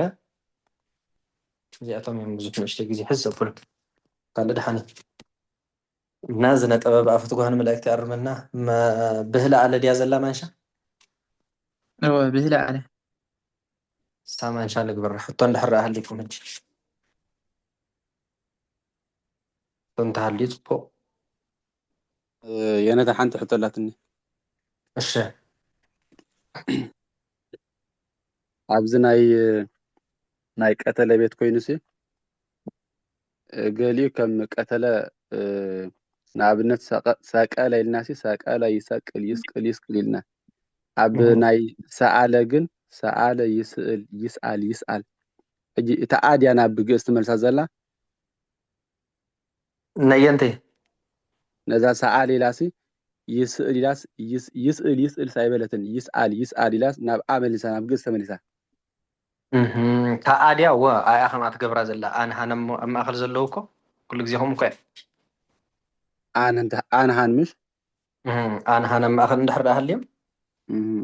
ናይ ሃግሴ ዝተውዓልኩም እንትኾን እምበር ብምሉእ ከኸም እዩ ናይ ቀተለ ቤት ኮይኑ እኳሲ ከም ቀተለ ኮ ይገሰስና እየን ናይ ሃ ትዝክርዎ ሓደ እስክምፁ ቀተለ ቤት ለብሃ ንኣብነት ለብሃ ከመይ ድና ኢልና ገሲስናዮ ለብሃ ይለብህ ይልባህ ንተኣምር በቃ ይልብህ ይልብህ ኢሉ ዝግሰስ ነገር የለን በቃ ሃነ ኣነ ማእኸል ዘለዎ ናብ ራብዕ እንዳተቐይር ከምዚ እንዳበለ እዩ ዝግሰስ በፅሃ ንኣብነት በፅሃ ይበፅህ ይብፃህ ይብፃህ ይብፅህ ይብፅህስ ኣይበልናን ማለት እና ናይ እወ ናይ ኣመል ኢኹም ገይርዎ ኣንሃን ማለት የንወን ተልዮም ከዓ ነቲ ቃል መብዛሕትኡ የንወን ኣብቲ ጓራርዶኦም ኣብቲ መጨረሻ ወን ድሕር ኮይኑ እንታይ ኢና ኢልና ነርና ብከኣብ ይጎርድ እየን ድሕር ኮይንካ ብሳልስ ይጎርድ ዝብል ኣዋጅ ኣለዎ እንደገና ወዘለዎ ወፊደል ዘለዎ ናይ ቀተለ ቤት እንድሕር ኮይኑ ከዓ ባይዲ ቅፅልን ሳድስ ቅፅልን እንዳጠበቀ ይኸይድ ይግሰስ ማለት እዩ እዚ ኩሉ ፍትጋበለ ይፍታ ኣዋጅ ሓደ ብሓደ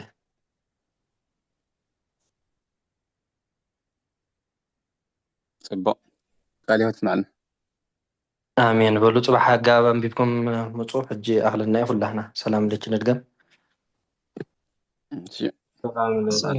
ሰላም ለኪ በመሰግን ለኪ ማርያም ምንናስበ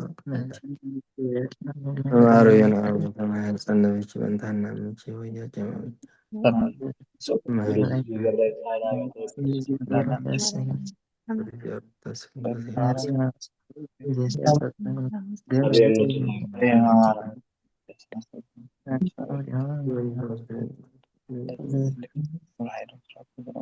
ዝማረና ዝገሰጸና እግዚአብሔር አምላክና ሆድ ምስጋና ናይ ሳይብ ኣብ ሰማይ ዘሎ ምሕረተ ወርደን ማምረት ዘሎ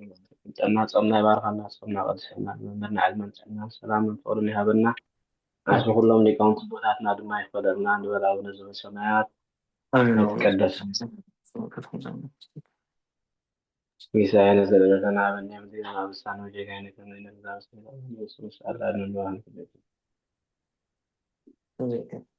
ድንግል በልናቸው ድንግል በስማችን ኢየሱስ ክርስቶስ ከመሰን መጣው ላይ ታወይ ሰያን ጠይቀት ሲና አምላክ ነው ከምን ስለምሰሰበታም ብለው ሰጠና ስልጣን ዘሃበ ብላው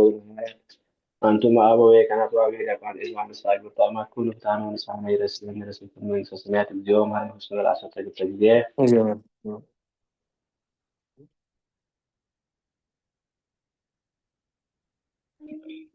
በዛ ሀለፈ ሰው በዛ የመጽደቅ በት ከማው በእንደ እግዝእትነ ማርያም ሀረ ነፍሰስ ሊበላ ሰው ተግተህ በእንደ እግዝእትነ ማርያም